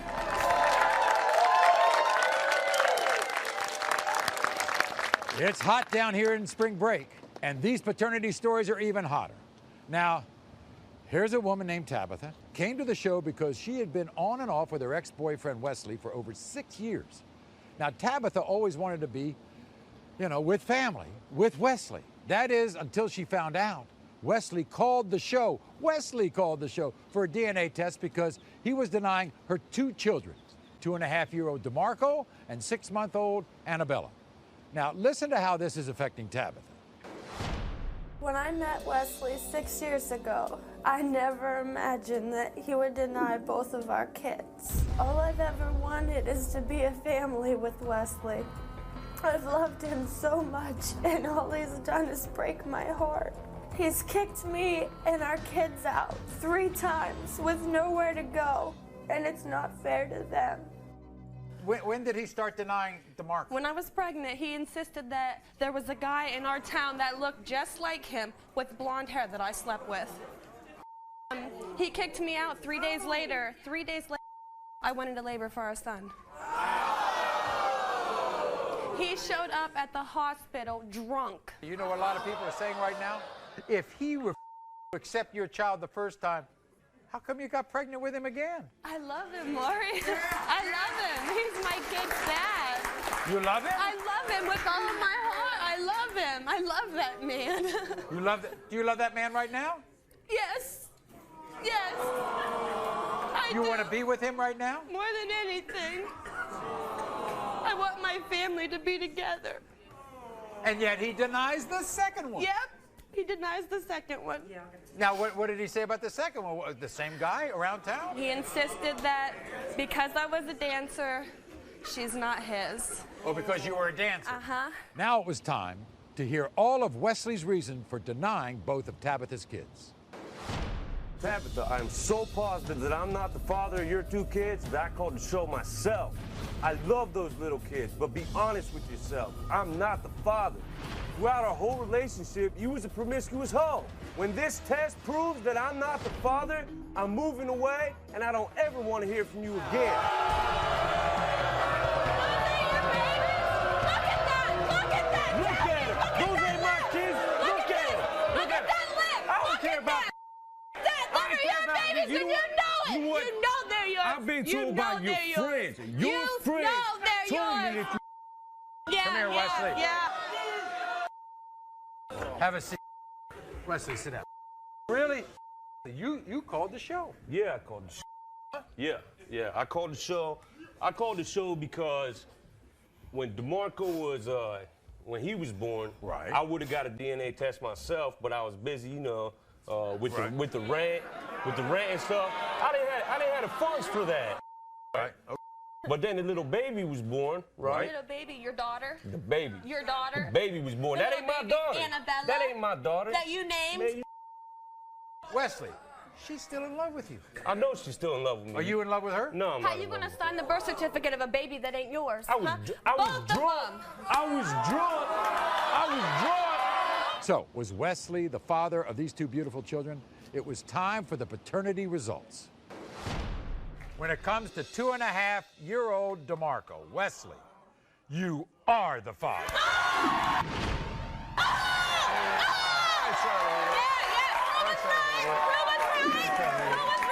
ain't trying to hear that. And you, like I said, I'll handle the financial responsibility. I don't want your financial responsibility. I want you involved. And when it comes to 6-month-old Annabella, Wesley, you are the father.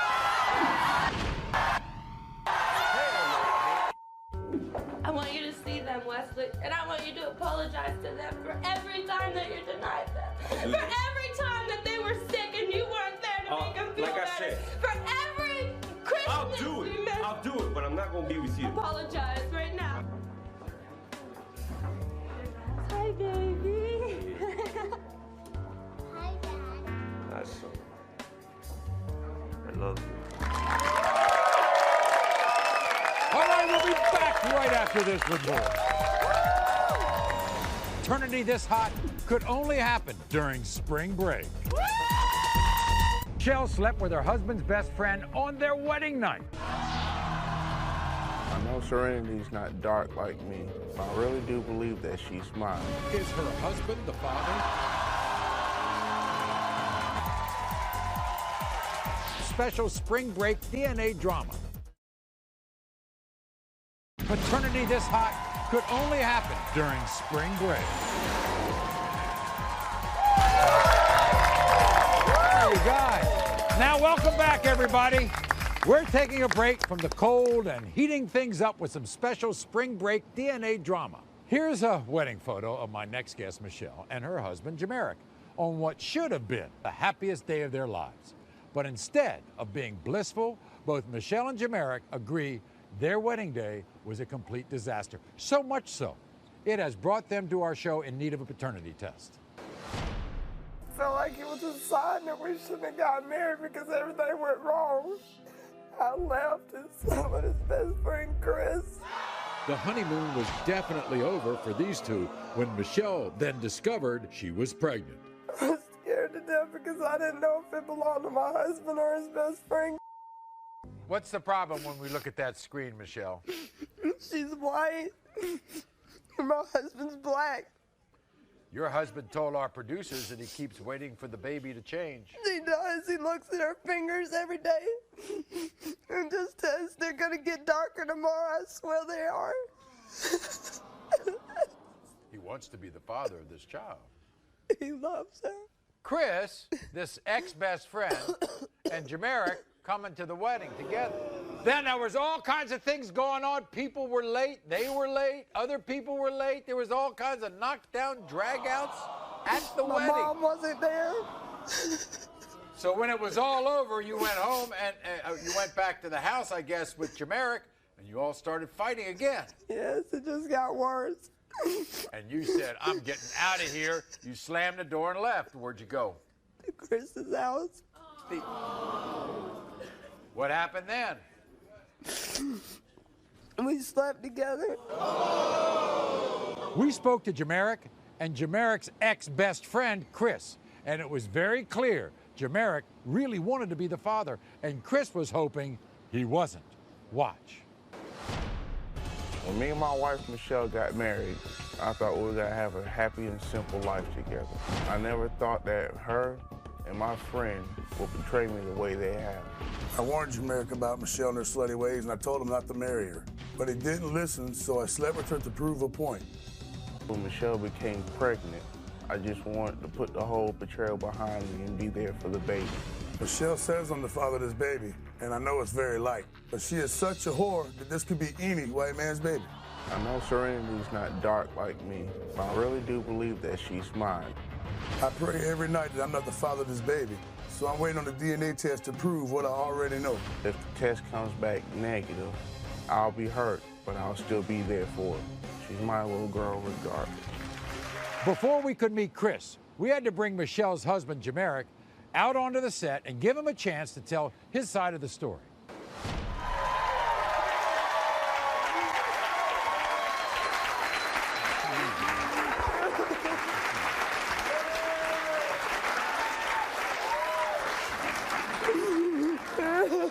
I'm sorry. She's in a lot of pain. How much can I say it's for real that you're going to stay around here with this marriage and this child if you're not the father? Definite. So do you think there's a possibility that you're the father of this child? Very strong possibility. Really? Her feet are shaped the same way as mine. You know, long, slender toes, odd-shaped at the bottom. This is not a foregone conclusion with you. I'm holding my position strong regardless. Even if it turns out that it's not my baby, she's going to have someone consistent in her life regardless. There was one person still to bring out, and that was Jameric's ex-best friend, Chris. And after all he did to Jameric, he still had a few harsh words left.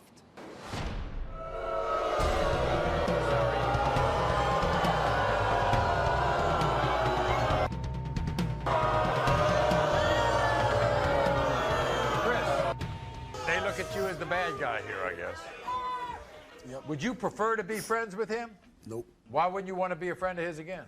I don't know. He thinks I'm the bad person about the whole situation when it wasn't. It takes two. It's just as much your fault as it was mine. You shouldn't have stepped past that boundary. You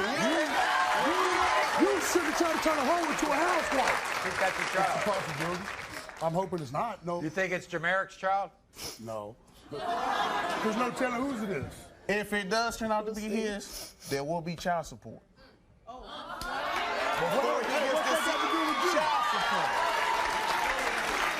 that got to do with you? What's that got to do with you? Yours, you will take care of your responsibility. It just shows how stupid you are getting on stage with a white baby. It shows how stupid you are. So now it was time for the DNA results.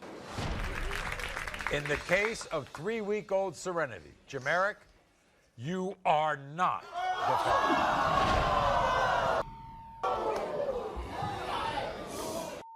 Case of 3-week-old Serenity, Chris, you are the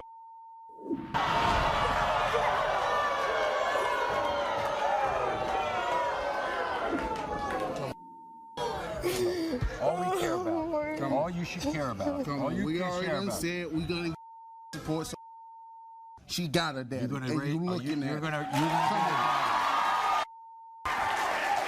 You're gonna raise this child, huh? You're gonna raise this child. I got this. I got the job. I got this. You got it. I got it. You're gonna take care of her. You all gonna stay together. I married my wife to marry her because I love her. I don't care what he said. I got my family together. What does he have? Okay. What does he have? Come on. Don't nobody call a truce on nothing I told you. You keep your legs closed, wouldn't have a problem. But if you wouldn't have stepped... I'm sorry, son. We'll have more from the Westin Diplomat Resort and Spa in Hollywood, Florida. Next. Eternity this hot could only happen during spring break. Jasmine's hell-bent on proving Brian's the dad to Brian and his mom. You're not. Shut up. Shut up. Is he the father? Brian? Special spring break DNA drama. Paternity this hot could only happen during spring break.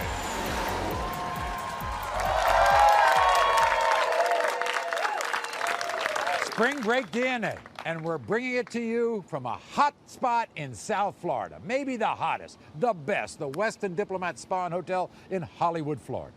Now, do you all remember a 19-year-old named Jasmine? Now, for 2 years, Jasmine was in love with this man, Brian. But it all ended when Brian began to deny their 15-month-old daughter, Jemiah. Now, there were 2 reasons for his denial of this baby. One of them was his meddling mother, Natalie. Watch this. Brian and I were having sex for exactly 1 month before I got pregnant with my daughter, Jemiah. He vowed that he would take care of my baby like he takes care of the rest of his kids. All that changed when his bitch of a mother stepped in the way. She has the nerve to say that Brian isn't the father of my baby. Brian has 6 different babies, so how can she say my baby isn't his? I'm 100% sure that Brian's the father of my child, and if not, I'm the Virgin Mary herself. So you all were close, right? Me and Brian were, yeah. Huh? For the first month, we messed around. I got pregnant. You know what he said, Maury? What? Well, if it's my baby, I want you to have it. I take care of all of my kids. Not true. You was there for a whole year and a half. Shut up! Shut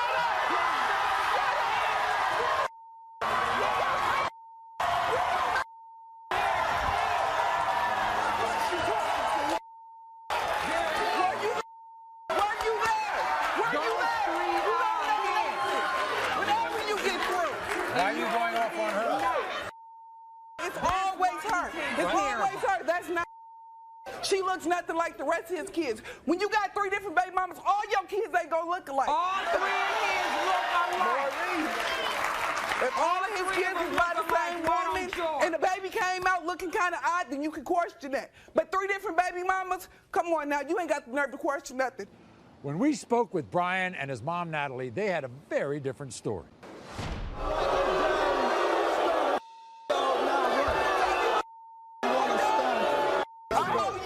Let's go, Maury. Okay, Brian. You call my son and tell him he wasn't your baby's father. Cause he She wanna got act a like he daddy. ain't. I'ma tell her he not. But guess what? You the daddy. You the daddy. Nah. Who that baby? That baby daddy.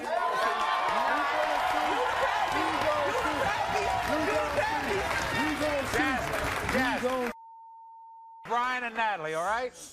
Brian, you the father of that child? Yeah. Nope. Yeah. Why? Say no again and watch the results smack you in your face. I'ma keep it just like this. And she was doing her thing when me and her was doing it. The first night I came, the first night I spent the night. You see what I'm saying? Who name is tatted on you? This trap. All of that. So all of that for a year and a half. Lift your shirt up. Lift your shirt up. Lift your shirt up. Chill out. Chill out. All right. Back off, Jasmine. Wait a second. I want to talk to you. This beautiful little girl is yours. Are you going to be a grandmother to her? Yes, but through courts, through the court, because her... Hold on, can you ask him one question? What? If it ain't your baby, why was you there for a whole year and a half? If she ain't yours. So, would Jasmine finally prove to Brian and his mother, Natalie, that Brian was her baby's father? Watch. When it comes to 16-month-old Jemiah, Brian, you are the father.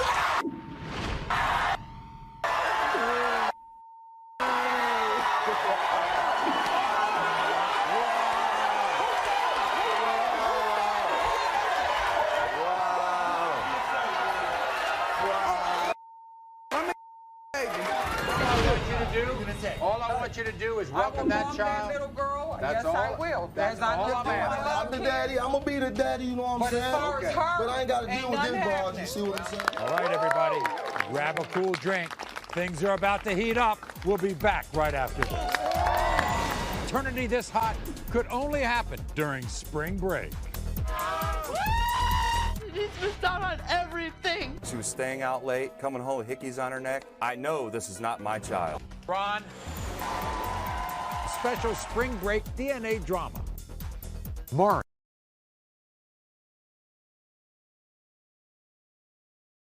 Paternity this hot could only happen during spring break.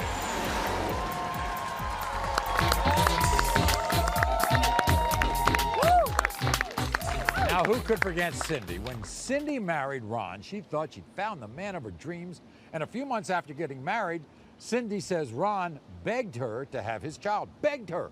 But 8 months into her pregnancy, Ron shocked her and filed for divorce. Watch. Ron was very excited when I first found out that I was pregnant. When I was 8 months pregnant with our daughter, he walked out on me for good. And ever since, he's denied our child. Ron has done absolutely nothing for my child. How old's your daughter? A year. A year? A year old. Never saw her? Never, has not seen her once. He told everybody I cheated on him. He's scared of having children. Then don't produce them. Why are you making babies? Don't produce them. Don't produce them. Don't, you know why? I didn't lay down to make this baby myself. myself, and I should not have to take care of her myself. Now, when we spoke to Ron, he painted a very different picture here. When I met Cindy, I married her thinking everything was going to be great. But 5 months after we got married, I had a gut feeling she was cheating on me. She was staying out late, coming home with hickeys on her neck, and then finally, she told me she was cheating on me. I know this is not my child. Here's Ron. Ron, come on out.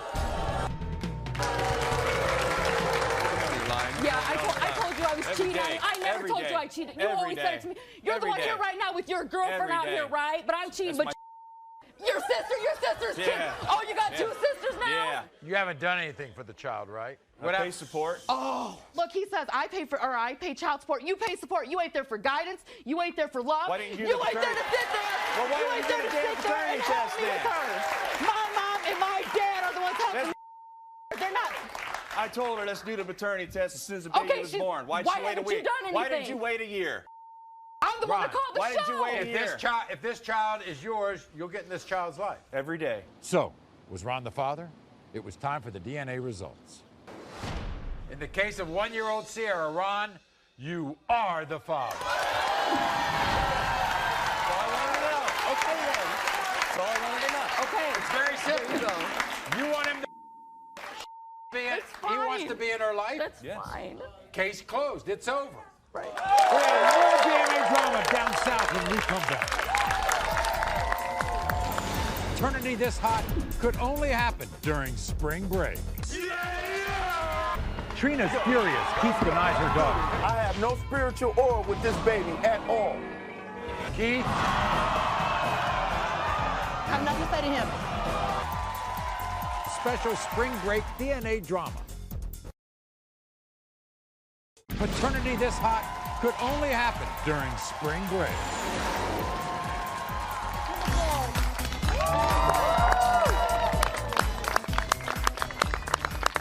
Now, recently, we met Trina. 4 months ago, Trina gave birth to a beautiful baby boy named Keith.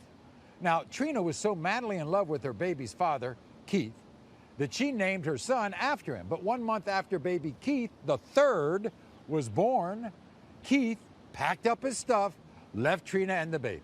First, we heard from Trina. Maury, I got the proof right here. I got the proof right here. What? Look at that. Come on out. You come on out. You come on out. You come on out. I got the proof right here. You asked for it to be named after you. You asked for it to be named. What do you mean? Yes, baby. Name our son after me. I will be honored to have a real Keith instead of a phony because he names all his kids after him and then he turns denies them. Now it was to hear all of Keith's unusual reasons for denying Trina's son. Trina's nothing but a gold-digging hoe. First night I met her, I had sex with her. That should tell you what type of girl she is. If it was that easy for me, it should tell you how easy it was for everybody else. And when that baby came out, it came out with an extra finger. 1, 2, 3, 4, 5. 5 fingers, so you know that baby ain't came from me. And on top of that, I have no spiritual aura with this baby at all. That baby looks nothing like me. To make matters worse, she named him after me, and I never gave her permission to use my name. And when the test proved that I'm not the father, I want my name back from your 6-finger baby, and I want you to leave me the hell alone. Let's go. Let's go. Let's do this. Let's go. Here's Keith. Bring him out. Here's Keith.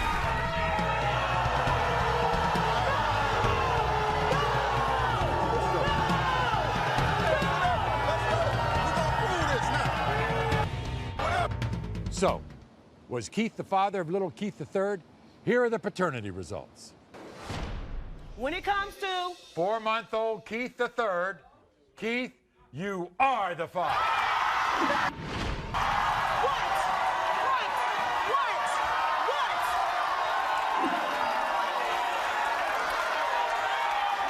We'll have more DNA drama when we come back.